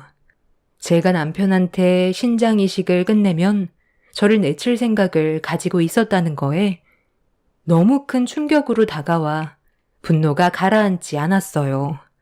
손가락 하나 까딱하기 힘든 저에게 이혼 서류로 얼굴을 내려줬다는 건 절대로 용서받을 상황은 아니었습니다. 그리고 뒤이어 저희 부모님과 아이들이 병실로 들어왔는데 시모와 마주친 부모님은 당황한 얼굴로 분위기를 살피기 시작했고 제 옆을 지키고 있던 담당 의사가 저희 부모님께 시모가 한 행동에 대해 전부 설명해주고 있었습니다. 엄마는 의사의 말을 듣고 있던 도중 화를 억누르지 못하고 시모의 머리채를 잡아 사정없이 앞뒤로 흔들어 버렸어요. 시모는 엄마의 돌발 행동에 많이 놀랐는지 비명을 지르면서 손에 들고 있던 서류를 떨어뜨렸어요. 아빠는 서류를 주워들더니 그 안에 있던 내용물을 확인하자마자 어이가 없다는 듯 한숨을 쉬면서 시모에게 화를 냈습니다. 신장 이식이 끝난 줄 알고 이혼 서류를 내밀었다는 거에 아빠도 분노를 하셨습니다. 제 딸이 사위한테 신장 이식 해주겠다는 거 뜯어 말렸습니다. 애지중지 키운 내 딸이 혹시라도 잘못될까봐 걱정이 돼서 거절을 했어요. 그런데도 제 딸은 자기와 평생 함께해야 될 남편이라고 신장 이식을 해주겠다는데 제가 어떻게 그걸 막을 수 있겠어요? 서로 진심으로 사랑하지 않는다면 분명 제 딸은 신장 이식을 고민했을 테지만 그런 모습은 조금도 찾아볼 수가 없었어요. 급성 신장염으로 위험에 처해 있는 사이를 하루빨리 정상으로 돌리고 싶어서 세 딸은 무서움을 참아가며 수술실로 들어갔는데 사돈은 수술실에서 나와 마취도 덜 깬 제 딸에게 이혼 서류를 들고 얼굴에 뺨을 후려쳐요. 이게 인간이 할 짓이야? 당신 아들 살리겠다고 결심한 내 딸에게 신장 이식이 끝난 줄 알고 이혼 서류를 내민 게 말이 되냐고. 나는 오늘 사돈이 보인 행동에 대해 절대 용서해 줄 마음 없으니까 법정에서 보도록 합시다. 이제 와서 지금 뭐 하시는 겁니까? 이거 놓으세요. 이런다고 바뀌는 거 절대 없습니다. 저는 절대 이식 허락하지 않을 겁니다. 아유, 사돈어른, 죄송합니다. 제가 잠깐 정신이 나갔었나 봐요. 며느리가 얼마 전에 저희 집에 찾아왔었는데 그때 안 좋은 감정을 주고받아서 화가 좀 났었습니다. 시모는 뒤늦게 무릎 꿇고 용서를 구했지만 저희 부모님은 이미 너무 큰 상처를 받았던 터라 이 상황을 절대 좋게 넘어갈 생각은 없었습니다. 그런데 갑자기 밖에서 오열하는 목소리가 병실 안에까지 들려왔어요. 마취에서 거의 회복이 된 저는 몸을 천천히 일으켰는데 밖이 소란스러워지자 병실 밖을 살핀 엄마는 얼굴이 노랗게 돼선 떨리는 목소리로 입을 열었습니다. 동서가 밖에서 오열을 하고 있었고 시동생이 수술실로 급하게 들어가는 모습을 보게 된 거였죠. 이 말에 시모는 병실 문을 박차고 수술실로 급하게 달려갔어요. 시모가 동서에게 어떻게 된 거냐고 물어보는 목소리는 병실에까지 들려왔고 저는 부모님의 부축을 받아 동서가 있는 곳으로 향했습니다.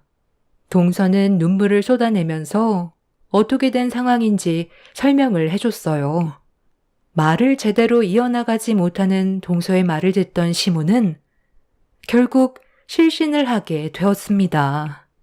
동서와 시동생이 영화를 보러 가기 위해 횡단보도 앞에서 신호를 대기하고 있다가 신호등이 바뀌면서 동서네 애가 횡단보도를 건너는 순간 우측에서 오는 차량이 동서네 애를 못 보고 그대로 돌진하게 되면서 부딪히게 되는 충격적인 사고가 생기게 된 거였어요. 시동생이 뒤늦게 돌진하는 차량을 발견하면서 동서를 밀쳤지만 시동생은 피하지 못하고 그대로 차량에 부딪히게 되었고 그 사고로 머리를 크게 다쳐 수술실로 들어가게 된 거였습니다. 하루아침에 생과 사의 갈림길에 서 있는 시동생이 수술실에서 나오길 모두가 한참 동안 기다리고 있었는데 오랜 수술 끝에 나온 의사는 결국 시동생이 하루를 넘길 수 없을 것 같다면서 고개를 저었고 그 말을 듣게 된 동서와 시모는 땅을 치며 오열을 했어요. 시모는 두 아들을 잃게 되는 상황을 맞닥뜨리게 된 거였습니다. 뒤늦게 병원으로 달려온 시부도 충격을 많이 받았는지 괴로워하면서 시모와 진지한 대화를 이어나갔어요. 시동생은 어차피 가망이 없으면 시동생의 신장을 남편한테 이식을 시켜주는 게 어떻겠냐는 말을 꺼내게 되었죠. 시모는 어떻게 그럴 수 있냐고 절대 안 된다면서 괴로워했지만 옆에서 시부의 말을 듣고 있던 의사는 하루를 넘기긴 힘들 거라며 시동생의 숨이 끊어짐과 동시에 신장 이식을 진행하는 게 남편한테도 좋을 거라고 옳은 선택을 하길 원했어요. 시부는 둘 다 세상 떠나면 좋겠냐고 소리를 질렀고 어쩔 수 없는 선택을 해야 되는 시모는 아무 말도 하지 못한 채 오열을 하고 있었습니다. 결국 시부의 말대로 시동생의 신장은 남편이 받게 되었고 이런 현실을 받아들이기 힘들었던 동서도 괴로움에 눈물을 쏟아내었습니다. 그렇게 시동생은 의사의 말대로 오래 버티지 못하고 세상을 떠나게 되었고, 시동생의 신장은 남편한테 옮겨지게 되었어요. 수술은 성공적으로 끝나면서 회복 속도도 좋아 큰 부작용 없이 자리를 잡았어요. 현재 통원 치료 받으면서 몸을 회복시키고 있습니다. 저희 부모님은 시모가 겪은 아픔 충분히 인지하고는 있지만 저에게 했던 행동에 대해서는 또 다른 일이기 때문에 법적으로 소송을 제기한 상태입니다. 시부도 시모가 저에게 했던 잘못에 대해 충분히 사과를 했었고, 동서도 저에게 막말했던 부분에 대해 용서를 구했어요. 한 사람이 세상을 떠나고 한 사람은 다시 이 세상을 살게 되었습니다. 저도 최대한 좋게 넘어가는 게 좋을 것 같아 시모와 저와의 관계를 심각하게 만들지 않고 최대한 좋게 넘어갈 생각입니다. 사람이 살다 보면 예상하지 못한 일들이 펼쳐진다고 하지만 최근에 제가 겪었던 일들은 너무 충격적이라 사연을 신청하게 되었습니다.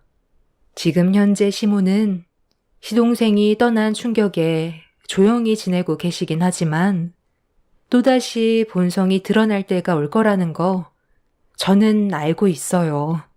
그래서 남편의 건강이 완전히 회복이 되는 대로 다른 지역으로 이사 가서 조용히 살아갈 생각입니다. 하나 마음에 걸리는 건 동서가 저에겐 막말을 퍼부었어도 시동생의 신장을 남편이 받았기 때문에 금전적으로 도움을 주는 게 맞는 것 같아 이 점에 대해 고민을 하고 있어요. 혼자서 아이들을 키우는데 많은 어려움이 있을 거라고 생각합니다. 저희 남편도 그렇게 하길 원하고 있어요. 최대한 좋게 마무리 짓는 게 서로를 위한 길이겠죠. 제 사연을 들어주신 분들의 가족은 언제나 서로를 위하고 화목하게 지냈으면 좋겠어요. 왜 가족인지 그걸 항상 먼저 생각하시길 바랍니다. 감사합니다. 안녕하세요. 남편과 결혼해서 평생을 시부모님에게 차별받고 살았어요. 처음엔 잘난 아주머님이니 시부모님이 어깨가 으쓱할 만하겠다 싶어 이해했지만 점점 도가 지나치는 모습 때문에 참기가 힘든 나날이었어요. 그나마 중립을 지켜주시던 아버님이 돌아가시고 어머님께서는 나중에 어머님마저 돌아가셔 형제들끼리 유산 싸움이 난다며 미리 유산을 분배해 주셨습니다. 하지만 어처구니가 없는 분배였죠. 그럼에도 받아들이게 된 건 그냥 부모님 마음이라고 생각했고 사실상 형제끼리 얼굴 붉히는 일을 만들고 싶지 않아서였어요. 남들은 바보다 미쳤다 했지만 남편은 형제 사이에 그런 것이 뭐가 중요하냐고 했어요. 서울의 그 노른자 땅은 우리 첫째네가 가져가고 너넨 저기 시골밭 가져가라. 그래도 평수가 꽤 클 거야. 거기서 밭을 매던지 농사를 짓던지 아니면 그 땅에다가 집을 짓던지 그건 너네 알아서 하고 어쨌든 형모가 치는 이거야. 알겠니? 당연히 그래야지. 내가 첫째고 네가 막내인데. 나중에 엄마마저 돌아가시면 집 대소사를 다 누가 하겠냐? 억울하다고 생각 마. 솔직히 그 땅이 나중에 떼돈이 되어 돌아올지 누가 알아? 네가 나보다 늦게 태어난 죄라고 생각해. 아, 그래요. 전 상관없어요. 누가 좀 더 가져가고 덜 가져가면 어떤가요? 그냥 엄마가 알아서 분배해 주세요. 평생 회사원으로 평범하게 살면서 그렇게 큰 돈 욕심나지도 않아요. 저희 먹고 살만하고 남한테 피해 안 끼치면 되는 거죠. 그래. 어차피 사업하는 첫째네는 자금 들어갈 일도 많을 테고. 그러니까 아들 하나한테 몰아줘야 하는 게 맞는 거지. 지당하신 엄마 말씀입니다. 저야 뭐 사업으로 이리저리 바쁘니까 들어갈 돈도 많죠. 그에 반면에 둘째네는 그냥 안정적으로 회사 생활하는 애인데 돈이 뭐가 필요해요. 그러니까 엄마도 마음 안 쓰셔도 될 것 같아요. 제가 잘할게요. 시숙이 사업을 한다는 이유로 어머님은 눈에 띄게 차별하며 유산을 분배해 주셨고, 착한 남편은 밭이라도 감사하다며 그냥 받아들이더라고요. 그 모습을 보고 있자니 너무 답답해서 속에서 열불천불이 나서 남편과 싸웠지만 남편의 소신은 단호했어요. 저 역시 나중엔 그래 이것만으로도 감사하다고 생각하며 그냥 마음을 다잡은 하루하루이기도 했습니다. 눈에 띄게 차별당해도 당신은 괜찮은가 봐. 아무리 첫째 막내가 나누어져 있어도 그렇지. 그깟 밭에서 뭘 할 수 있다고 그걸 줘? 당신 지금 아주버님네 땅이 얼만 줄이나 알아? 거기 지금 재개발할 거라 어마어마할 거라고. 욕심도 없지? 어차피 엄마가 형 주겠다고 마음먹은 이상 내가 뭘 어쩌겠어. 그냥 그러려니 하는 거지. 너무 그렇게 욕심내지 마. 아버지 살아생전에도 형한테 다 물려주시겠다고 한 건데 엄마가 내 생각해서 밭이라도 주면 나야 좋은 거지. 우리 먹고 사는데 지장 없으니까 쓸데없는 거에 욕심내지 말자. 형은 사업도 하니까 아마 돈이 많이 필요할 거야. 자식들 중 누구라도 잘 살면 좋지. 형이 잘 살면 우리한테 뭐 떨어지는 거라도 있어? 다들 각자 살기 바쁘구먼. 하여간 당신은 너무 착해서 탈이라니까. 아버님이 아무리 살아생전에 형한테 모든 걸 다 준다고 했다고 한들 설마 그러시겠어? 아버님이 어떤 분인데. 아휴, 착한 당신이랑 이렇게 사는 것도 답답하다. 착해서 좋아했구먼. 이거야 원. 제 거 하나 못 챙기다니 답답해. 원래가 욕심 없는 남편이라 할 말이 없었어요. 사실상 제 땅도 아니었고 정말 어머님 마음이셨기 때문에 저도 따질 수가 없었죠. 하지만 제가 참을 수 없었던 건 그렇게 어머님의 차별 속에 형님과 아주버님은 저희를 업신여기고 무시하기 시작했다는 거예요. 순전히 자수성가가 아닌 유산으로 인해 사업을 한 시숙은 본인이 잘나서 모든 게 잘 된 것처럼 저희를 깔보기 시작한 거예요. 워낙에 보이는 거에 민감한 형님네였기 때문에 나물고 깔봐야 직성이 풀릴 거라고 생각하며 마음에 돌을 닦는 심정으로 살았어요. 동선에는 귀농 생각해보는 게 어때? 어차피 그 밭도 평수가 어마어마하다며. 차라리 농사나 짓지 왜? 서방님 일반 회사원 월급도 빠듯하지 않아? 남자가 좀 포부가 있어가지고 사업을 해서 가정을 먹여 살려야 하는데. 서방님 보면 욕심도 없고 그저 허허 실실. 동서도 진짜 속에서 답답하겠다. 어머님이 준 땅 팔아서 우리 이번에 여기 빌딩 매입했잖아. 네, 좋으시겠어요, 형님. 이제 빌딩 주시네요. 저희 형님 말만 따라 밭에서 뭘 해야 할지 생각 중이긴 한데 애매하네요. 나 들으라고 하는 소리냐? 아니 그 밭에서 고구마도 심고 배추도 심고 얼마나 좋아? 네가 오죽 일을 잘해? 그건 그래요. 동서는 원체가 우악스러워서 일도 잘하니까 아마 밭도 잘 맬걸? 아, 동서, 취직 자리 알아본다고 했지? 그냥 편하게 우리의 픽업이나 해줘. 내가 월급은 넉넉히 줄게. 나도 남한테 맡기는 것보다 그냥 가족이 편하긴 하더라. 어머, 그러면 되겠다. 우리 장손 픽업을 아무한테나 맡길 수 없지. 그래, 둘째네 어차피 일도 구하는데 네가 좀 해줘라. 제가요? 아, 격리직 면접 볼까 생각 중이긴 한데 애도 커가니까 안 그래도 이 수입만으로 많이 빠듯하긴 하거든요. 빌딩주가 된 형님은 역시나 제 앞에서 자랑하기 급급했고, 사실상 참 부럽더라고요. 그러면서 남편 월급으로 빠듯해 일을 구하고 있는 저에게 형님의 아이 픽업을 부탁했습니다.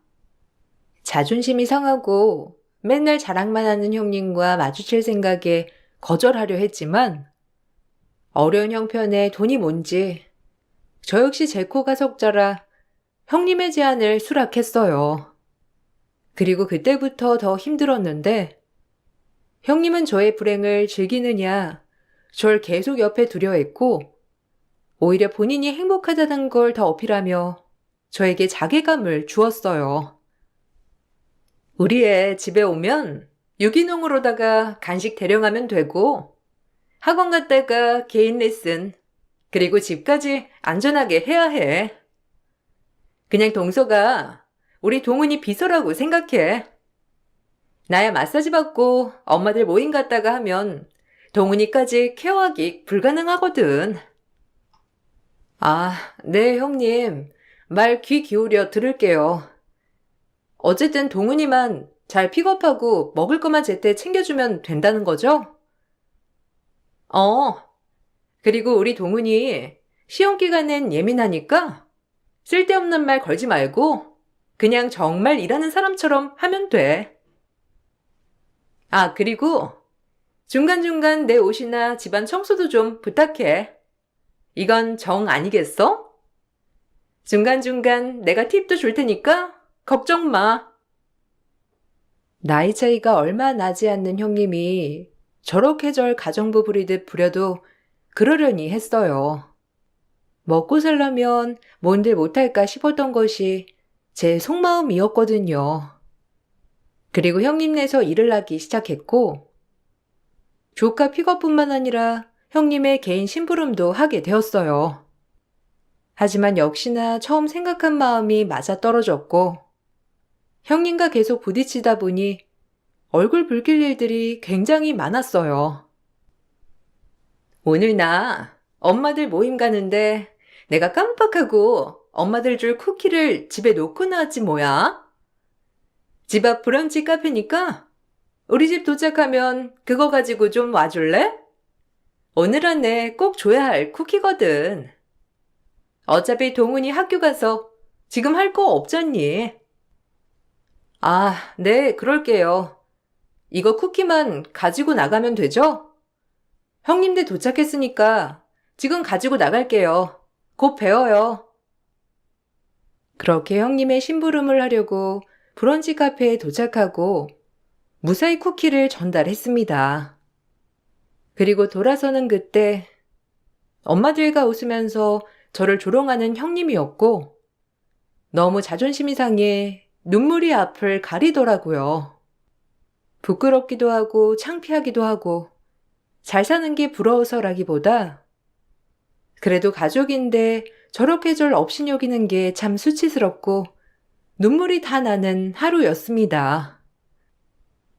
그럼 동은 엄마 동서야? 아니 그렇게 형편이 어려워? 어떻게 자존심도 없이 형님의 종을 자처하냐? 나 같으면 못한다. 누가 아니래. 나도 그냥 던져본 말인데 불쑥 문 거 있지?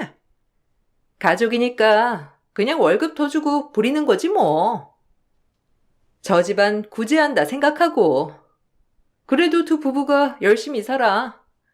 근데 그거 알지? 개미들은 아무리 일해도 개미라는 거. 누가 아니래. 요새 어떻게 흙수저가 금수저 되겠어? 그래도 동은 엄마네는 다행이지 뭐. 시어머니가 노른자로 딱 해줬다며? 그럼 당연하지. 내 남편이 얼마나 능력 있어? 그걸 보고 해주신 거지. 아마 그 돈 우리 동서네로 갔으면 개미들이 돈 쓸 줄이나 알아?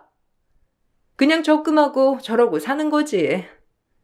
그러니까 돈도 쓸 줄 아는 사람한테 투자를 해야 한다니까. 하여튼 시집 잘 갔어. 어떻게 시어머니가 딱 큰아들만 편애하냐? 잘 가도 너무 잘 갔다.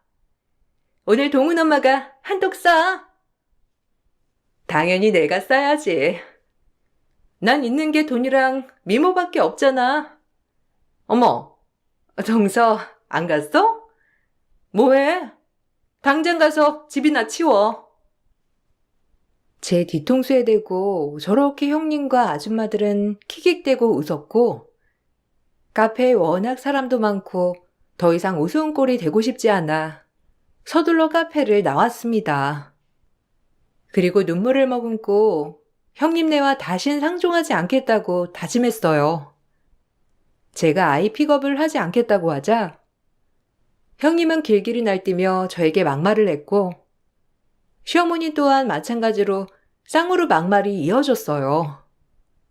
제 생각엔 힘들게 사는 저를 옆에 두고 그저 계속 조롱하고 싶었는데 그게 안 되자 저에게 화를 내는 걸로만 보였어요.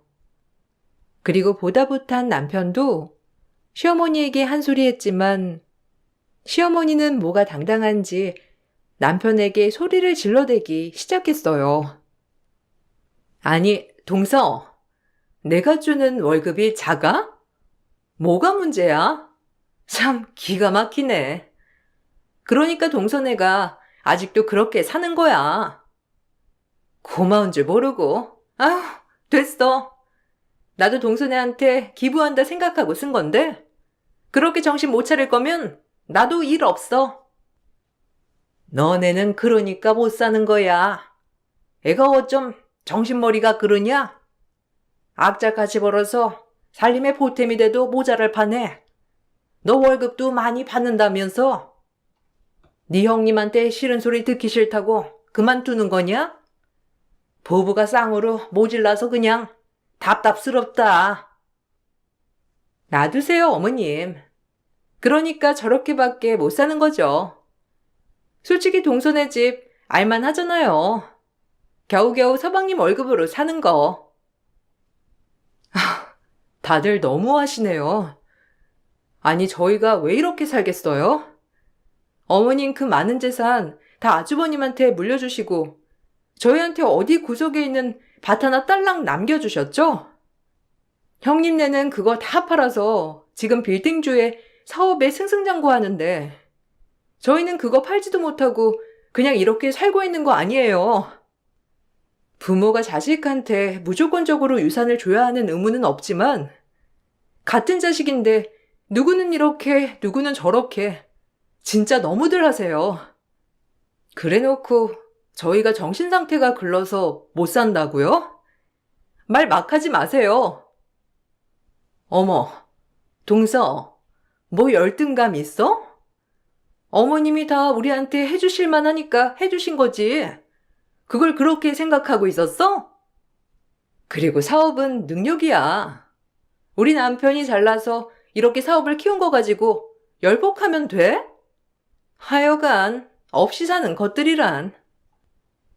형수님, 말 조심해요.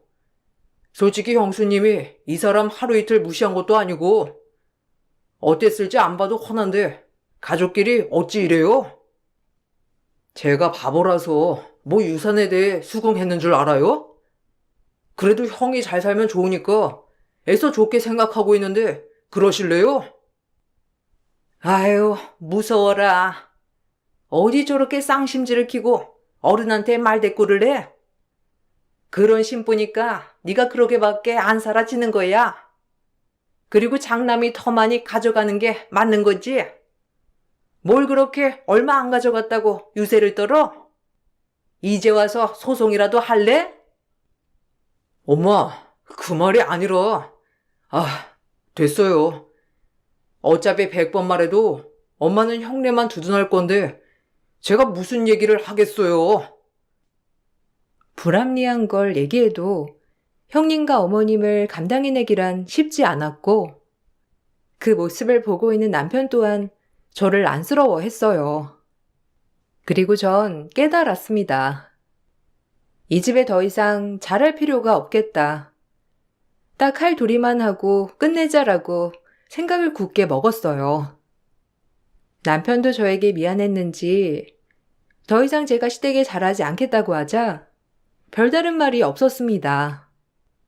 그날 남편 또한 본인이 답답했다는 것을 깨달아 보이더라고요. 그리곤 저를 위로해 주었고, 그나마 남편이 내 편이니 모든 게 위로가 되는 날이었어요. 내가 능력이 없어서 미안하다. 형수님네 일 당장 그만둬도 우리 먹고 사는데 지장 없으니까 괜찮아. 너무 자책하지 마. 당신 어머님 진짜 너무해. 아니 형도 그렇지. 양심이라곤 눈곱털만큼도 없나 봐. 내가 다시는 형님네 상종하나 봐라. 그냥 특별한 날 얼굴 보는 거지 뭐. 나도 서운한 게 한두 가지가 아닌데 따져봤자 뭐 하겠어. 그냥 그러려니 참고 살자. 너한테 내가 있고 나한테 네가 있잖아. 우리에게도 좋은 날이 분명 올 거야. 내가 더 열심히 벌게. 그러니까 너무 돈돈하지 말자. 그렇게 다신 상종하지 않겠다고 다짐을 하였고 대면대면하게 지냈어요. 중간에 가끔 시댁에 갈 때면 형님네가 또 투자를 해서 돈을 많이 벌었다 어쨌다 이런 자랑을 늘어놓아 어머님 입이 귀에 걸리게 했지만 저랑은 상관없는 일이니 관여하지 않으려고 최대한 노력했어요. 하지만 역시나 마지막엔 늘 제 속을 긁는 얘기뿐이었고 평정심을 찾기란 쉽지 않았습니다. 동서, 이 옷 입을래? 내가 샀는데 나한텐 안 어울리네. 조금 없어 보인달까? 근데 동서는 어차피 지금 입고 있는 옷보다 훨씬 고급스러우니까 동서 입장에선 땡큐일 거 아니야. 나밖에 없지? 이래서 동서지간을 잘 만나야 한다니까. 넌 참 애가 착하기도 하다. 굳이 환불할 수도 있는 걸 네 동서 생각해서 가지고 왔어? 아유, 마음 싣고 온 것. 아니에요. 환불하세요. 어차피 옷도 제 스타일 아니에요. 그리고 그 정도 가격에 비해 질도 싸구려 갖고 일 없어요. 뭐? 싸구려? 아니 사람 호의를 이렇게 무시해도 돼? 지금 동서가 입은 것보다 훨 비싼 거거든? 진짜 어이없네. 저도 마찬가지예요. 본인이 입으면 없어 보이는 옷을 왜 저한테 주나요? 피차 일반 마찬가지지. 됐으니 도로 가져가세요. 아유, 저 말하는 것 봐라. 아주 정남이가 똑 떨어지게 말하네 진짜. 네 형님이 너 생각해서 사온 거구만. 말을 해도 에휴. 그럼 어머님 입으시면 되겠네요. 어머님 뽀글머리랑 어쩜 그리 잘 어울리는지. 전 냈으니까 어머님이나 입으세요. 어머. 아주 이제 막 나가겠다는 거냐? 저 촌스러운 걸 나보고 입으라는 거야? 사람이 그런 심보로 살면 안 돼요. 어머님이 보시기에도 촌스러워 보이시나 보죠? 저도 마찬가지예요. 그러니까 더 이상 저 옷 입으라고 강요 마세요. 형님과 어머님께 할 말을 톡톡히 하자 본인들도 어이가 없지만 할 말이 없었는지 더 이상 말을 않더라고요. 저 역시 계속 꿀릴 건 없다는 생각으로 지냈습니다. 그리고 어언 3년이라는 시간이 흘렀고 3년 동안 시어머니와 형님에게 먼저 연락 한 통 안 했어요. 하지만 시어머니는 그런 저를 가만두실 리가 없었고 기어이 김장하는 날에 꼭 일손을 도와야 한다며 화를 내셨어요.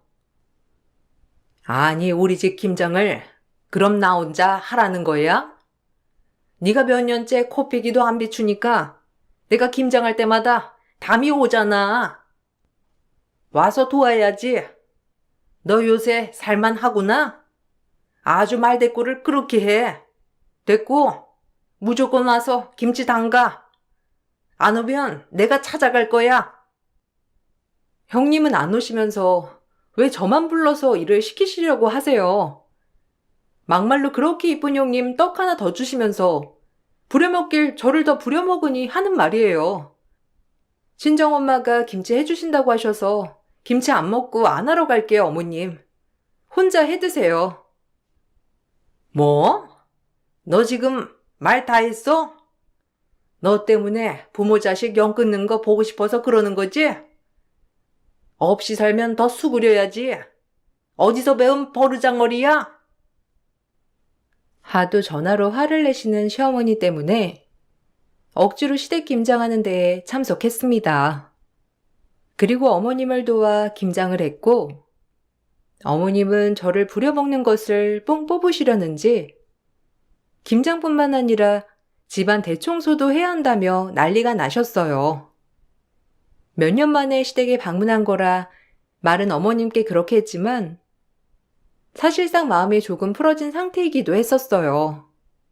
하지만 어머님은 변한 거 없이 그대로 저를 시녀 그 이상으로도 보지 않으셨고 그 모습을 보고 역시나라는 생각으로 실망을 하게 되었죠. 이따 큰애 김치 가지러 온다고 했으니까 네가 버무린 거 모아다가 김치통에 넣어놔라. 우리 큰애네 가지고 가게. 고생은 다 제가 하고 먹는 건 홀랑 형님 입으로 들어가는 게 참 아이러니하네요. 다신 김장 안 해요, 저. 하도 오랜만이라 오긴 한 건데 이젠 다시 부르지 마세요. 그리고 별일 없으면 진짜 다신 안 올 거예요. 제가 이 집 시녀도 아니고. 하든 말든 어쨌든 잔말 말고 김치나 담가. 무슨 그렇게 말이 많아? 시어머니가 하라면 할 것이지. 그이 꿰매버린다. 없이 사는 것들은 불만이 많아요. 하라면 할 것이지. 이래서 내가 너희를 별로 안 좋아하는 거다. 그저 없이 살아가지고.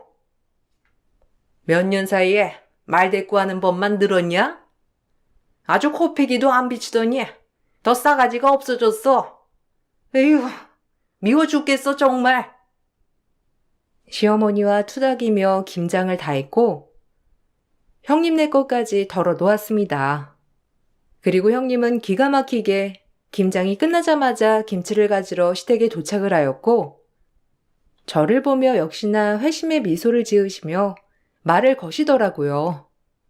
다 돈자랑이지만 말이에요. 어머, 동서가 김치 담갔어? 안 올 줄 알았는데 그래도 양심은 있네. 몇 년째 거의 손절하다시피 했잖아. 그래, 사람이 그래야지. 이 집에서 며느리 노릇이라도 하려면 어머님이 하라고 하는 거 다 해. 알겠지? 어디 동서가 담은 김치 한번 맛이나 볼까? 어머, 굴도 있네. 그래도 다행이야. 동서는 할 일 없으면 반찬 가게에 취직하면 되잖아. 역시 모든 사람이 한 가지는 잘하게 되어 있다니까. 아, 그리고 뭐 몇 년 사이에 어디 취직이라도 한 거야? 사람이 변해도 너무 변했다. 그 옷은 짝퉁? 저 건드리지 마시고 김치 담아놨으니까 김치나 가져가세요, 형님. 형님이랑 어머님은 절대 안 변한다는 걸 오늘 알았네요. 형님은 약 올리는 얼굴로 김치를 집어먹었고 먹자마자 퇴하며 김치를 뱉으시더라고요. 그리고 정말 어이없게 행동했어요. 어머, 아, 왜 이렇게 짜? 완전 소태네. 이것도 김치라고 했니? 돈 줄 테니까 그냥 김치 사와. 입만 버렸네. 아니, 제대로 버무리라고 했더니 아주 얼마나 철거쓰면 소태야. 하여간 뭐 하나 제대로 하는 게 없다니까. 시댁 김장날 70억 상가주 형님이 내 면전에다 굴 겉절이를 던지며 한 말이었고 전 순간 황당하였습니다. 제가 황당해하자 그 모습에 내 남편이 달려나와 한마디 거들었고 반전으로 그 말 한마디로 인해 시숙 인생이 아작나기 시작했답니다. 이게 무슨 행패예요? 내가 가만히 있으려고 했더니 안 되겠네. 도저히 못 참겠어. 이제부터 나 원망 절대 하지 마세요. 회사 요새 어려워서 상가 내놨다면서요? 그 빌딩 엄마네가 내놓은 거 그거 제가 구매했어요. 그리고 임대차 계약도 다 끝나가는데 이제 재계약 안 하려고요. 형네 회사도 그렇고 형수 친정 식구들 거기서 장사하고 있죠? 다 나갔으면 좋겠네요. 아니, 서방님이 어떻게 그 건물을 사요? 그거 70억짜리예요. 혹시 꿈꿨어요? 말이 되는 소리를 해야지. 그 소리를 저보고 믿으라는 거예요? 꿈도 야무지셔 정말.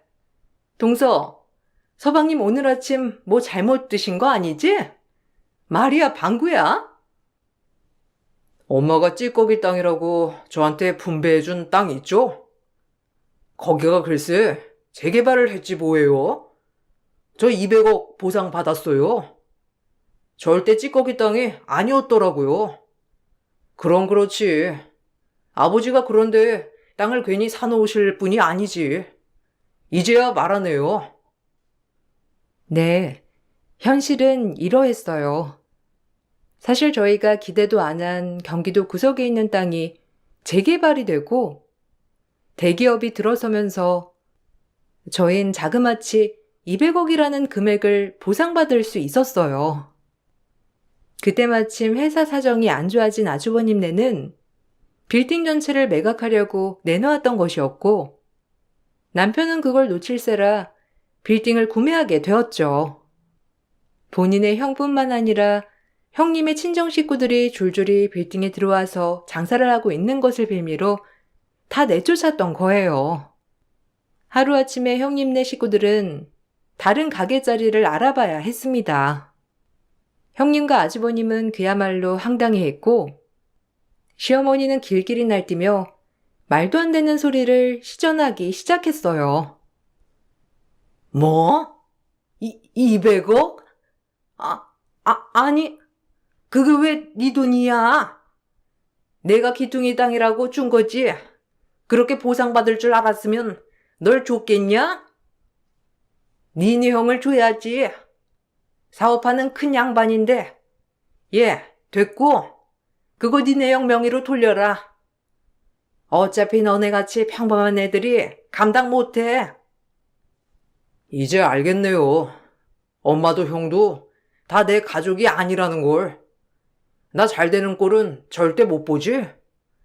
이미 유산 분배 끝났고 형은 저보다 더한 걸 받았잖아요. 전 보상을 받아서 이 정도가 된 거고 절대 포기 못하고 이제 더 이상 보고 살지 말아요. 아니, 갑자기 이렇게 나가라고 하면 어떡해요? 그리고 형네 회사도 옮기려면 엄청 큰 사이즈로 옮겨야 하는데 당장 어디에다가 회사를 구하라고. 아니, 어떻게 이런 일이 이런 식으로 돌아가? 우리 빌딩을 산 사람이 서방님이라니.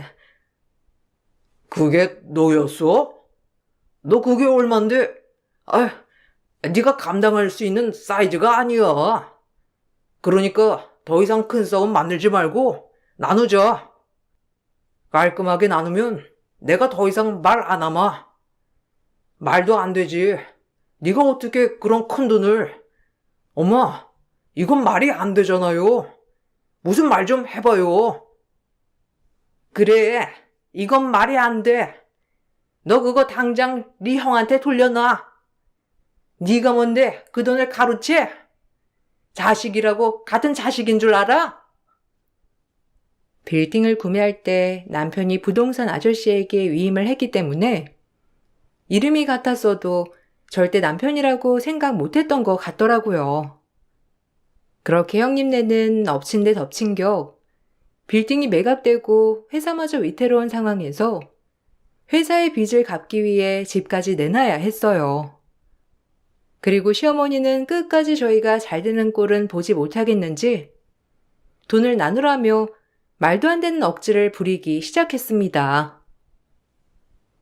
니네 아버지가 이거 하시면 가만히 있을 것 같아? 좋은 말 할 때 나눠. 집안에 장남이 잘 돼야 면이 사는 거야. 엄마한텐 전 자식도 아니죠. 그저 장남. 그러니까 미영이가 이 집을 나가서 아직까지 연락이 안 되는 거지. 나한테도 이 정도인데 딸이야 자식 취급하겠어? 그때 미영이처럼 손절을 쳤어야 하는데 내가 왜 이연을 붙잡고 있었나 몰라. 사실 어머님에게는 막내딸이 있었는데 그 딸은 고등학생이 되자마자 이 집과는 연을 끊어 아예 무소식으로 산다고 해요. 그나마 남편은 가끔 만나서 차 한 잔 정도는 하지만 시숙과 어머님에게는 절대 연락하지 않을 거라며 늘 말을 한다고 했어요. 그 정도로 어머님에게 자식은 장남뿐이었습니다. 아무리 첫째에게 더 마음이 간다고 할지언정 어떻게 이럴 수가 있는지 싶었죠. 우리 남편 회사만 이전하지 않게 해줘. 그만한 규모로 어딜 가라는 거야. 그리고 가족 좋다는 게 뭐야. 솔직히 그 땅 우리한테도 지분 있는 거 아니야? 어떻게 보면 우리 지분도 좀 있는 건데 마음껏 그렇게 쓰지 말아줬으면 해. 부탁할게. 지분 같은 소리 하네. 남편이 시댁 손절친 이상 저도 할 말은 해야겠습니다. 저희 어려울 때 한 번이라도 도와준 적 있어요? 그렇게 한 푼이 아쉬우면 그때 제가 했던 것처럼 저희 딸 픽업이라도 해주면서 월급 가져가던가요. 돈은 많이 쳐드릴게요. 저희 아무리 땅 보상이 됐어도 마지막까지 시어머니에게 예의를 지키고자 김장이며 하고자 하는 도리는 하려 했는데 할 필요가 없었네요. 어머님도 큰아들만 자식이시니 뭐 우리야 아쉽지 않겠죠? 절대 보상될 것 같지도 않은 땅이니 준 거지. 혹시라도 그게 재개발 얘기가 있었으면 그마저도 저희 안 주셨을 거 알아요. 두 분이 짜고 치고 이렇게 한 거니 벌은 달게 받으세요. 참 세상 공평하죠? 죽으라는 법은 없다니까요. 형님네만 떵떵거리고 잘 살면 이건 불공평하잖아요? 아, 웃음 나오네 진짜. 한번 결단을 하고 마음을 먹으니 참 속전속결로 이루어졌어요. 아주버님네 회사는 어려운 형편에 빚을 갚지 못해 대규모 인원 감축, 게다가 회사마저 작은 컨테이너 박스로 이전을 했고 형님네 식구들도 잘 되던 장사를 이전이라는 이유로 접어야 했습니다. 그리고 회사 빚을 갚기 위해 형님네가 집을 팔았기 때문에 시어머니네로 결국 들어가 합가를 했다고 했어요. 아주 꼴보기 좋더라고요. 까탈스러운 어머님과 형님이 매일 마주하면서 살 생각을 하니 자다가도 웃음이 나오는 게 사실이었어요. 어쩜 이렇게 살림을 못하니? 우리 큰애가 뭘 얻어먹고 산 거야 도대체? 넌 아주 돈 쓸 줄만 알지 할 줄 아는 거 없구나. 작은 애는 살림이라도 똑소리 나게 하지. 돈도 아낄 줄 알고. 넌 정말 한심하기 그지없다. 지네 식구들 줄줄이 데려다가 빌딩에 상가 하나씩 내주고 그 돈으로 월세를 받았어 봐. 지금 돈을 모으고야 남았지. 에휴, 어쩌다 저런 애를 며느리로 맞아가지고. 지금 저랑 동서랑 비교하시는 거예요? 제가 최고 며느리라고 할 땐 언제고 어쩜 그렇게 태세 전환을 할 수 있어요? 대세 전환이 아니라 한심해서 그런다. 돈이 있을 때야 네가 어떻게 살든 뭐 간섭 안 하지만 지금 없이 살면서 어쩜 집에서 꼼짝도 안 하려고 해? 우리 아들이 너 벌어먹이려고 일하는 줄 아니? 부부 경제가 어려우면 같이 도와서 일을 해야 할 거 아니야? 기퉁이 땅까지 우리 남편 줬어야죠. 왜 그걸 동서네를 줘가지고 일을 이사단을 만들어요? 어머님도 더 이상 말하지 마요. 막말로 너네한테 들어간 돈이 얼만데 더 안 해줬다고 지금 그러는 거니? 내가 있는 모든 거 다 줬어, 너희한테. 그렇게 형님을 추앙하던 어머님은 형님과 합가를 한 뒤 시집살이를 톡톡히 하신다고 했고, 그마저도 저에게 형님 흉을 보시고 싶어 전화를 하셨지만 한두 번 받아주다 아예 끊어버렸어요. 저에게 했던 것들도 생각이 나고 남편이 더 이상 연락하고 싶지 않다고 저에게 못을 박았기 때문이에요. 뒤에 형님네는 저희의 유사미 탐이나 유류분 반환 청구 소송을 했지만 이미 저희보다도 훨씬 많이 가져간 것도 있었고, 애초에 저희가 보상을 받았다고 하더라도 이미 받은 유산이 훨씬 더 많았기에 소송에서 이기지 못했어요. 욕심이 참 끝이 없네요. 그렇게 많은 걸 가졌음에도 다 날려먹고 저희 것까지 탐을 내다니. 개미들이 얼마나 끈질기게 살아남는지 눈으로 보고 계시는데 소감이 어때요? 유산을 남겨준 건 감사하지만 이게 무용지물이라고 생각해서 주신 어머님께 고맙다고 해야 하는지 꼴 좋다고 해야 하는지.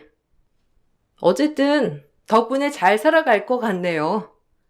이제 두 번 다시 보는 일 없도록 합시다. 그래도 너희 형 다시 재기해야 하니까 네가 좀 마음 좀 넓게 써라. 너 200억이나 보상 받아놓고 형 모른 채 하는 거 아니지? 이 엄마는 모른 채 하더라도 니네 형 좀 살려줘. 걔가 얼마나 자괴감이 크겠어? 좋은 일 한다고 생각해. 집에 장남이 잘 돼야 면이 서는 거다. 아무리 아래 것들이 잘 되고 형을 짓누르면 모양새가 안 좋아요. 그러니까 엄마 말 들어. 끝까지 형 타령. 아버지가 남겨준 모가치 중에서 엄마 목대에다가 그럼 형 주면 되겠네요. 왜 제 몫을 주라는지. 다신 엮이지 마시죠. 이건 다 엄마랑 형이 자초한 일이니까 알아서 잘 헤쳐나가길 빕니다. 여보, 가자. 말도 섞을 필요 없어. 결국 이런 결말이 나고 말았고, 저흰 빌딩에 월세를 주고 나머지 돈은 통장에 넣었습니다. 금리가 많이 떨어졌다고 하더라도 이자를 받는 것도 참 쏠쏠하더라고요. 그리고 하나 있는 시누이에게 유산을 조금 나눠주었어요. 세금이 컸지만 그래도 시누이도 자식이니 이렇게 해야 맞는 거라고 생각했거든요. 시누이는 정말 저희한테 고마워하면서도 본인은 애초에 집을 나가 살아 이런 걸 받을 자격이 없다고 했지만 그래도 이게 공평한 거라고 생각했어요. 그리고 이렇게 사는 것도 우리 복이니 이 복을 나누는 것도 좋겠다 싶어 어려운 단체에 기부도 많이 했습니다. 남한테 좋은 일을 하고 나니 마음이 따뜻해지면서 오히려 복이 돌아오는 것 같은 마음이 들었어요. 남편은 온 가족이랑 손절했지만 손절한 지금이 더 행복하다고 늘 누누이 말을 했고, 저 역시도 그 꼴을 보지 않으니 묵은 채증이 내려간 것 같아요. 지금 상황에서 큰 욕심 부리지 않고 잘 살아가는 게 저희 몫이라 생각하고 겸손하게 살아가도록 다짐해 볼게요. 여러분들 제 글 읽어주셔서 감사합니다. 새해에도 늘 건강하시고 좋은 일만 가득하시길 기원할게요.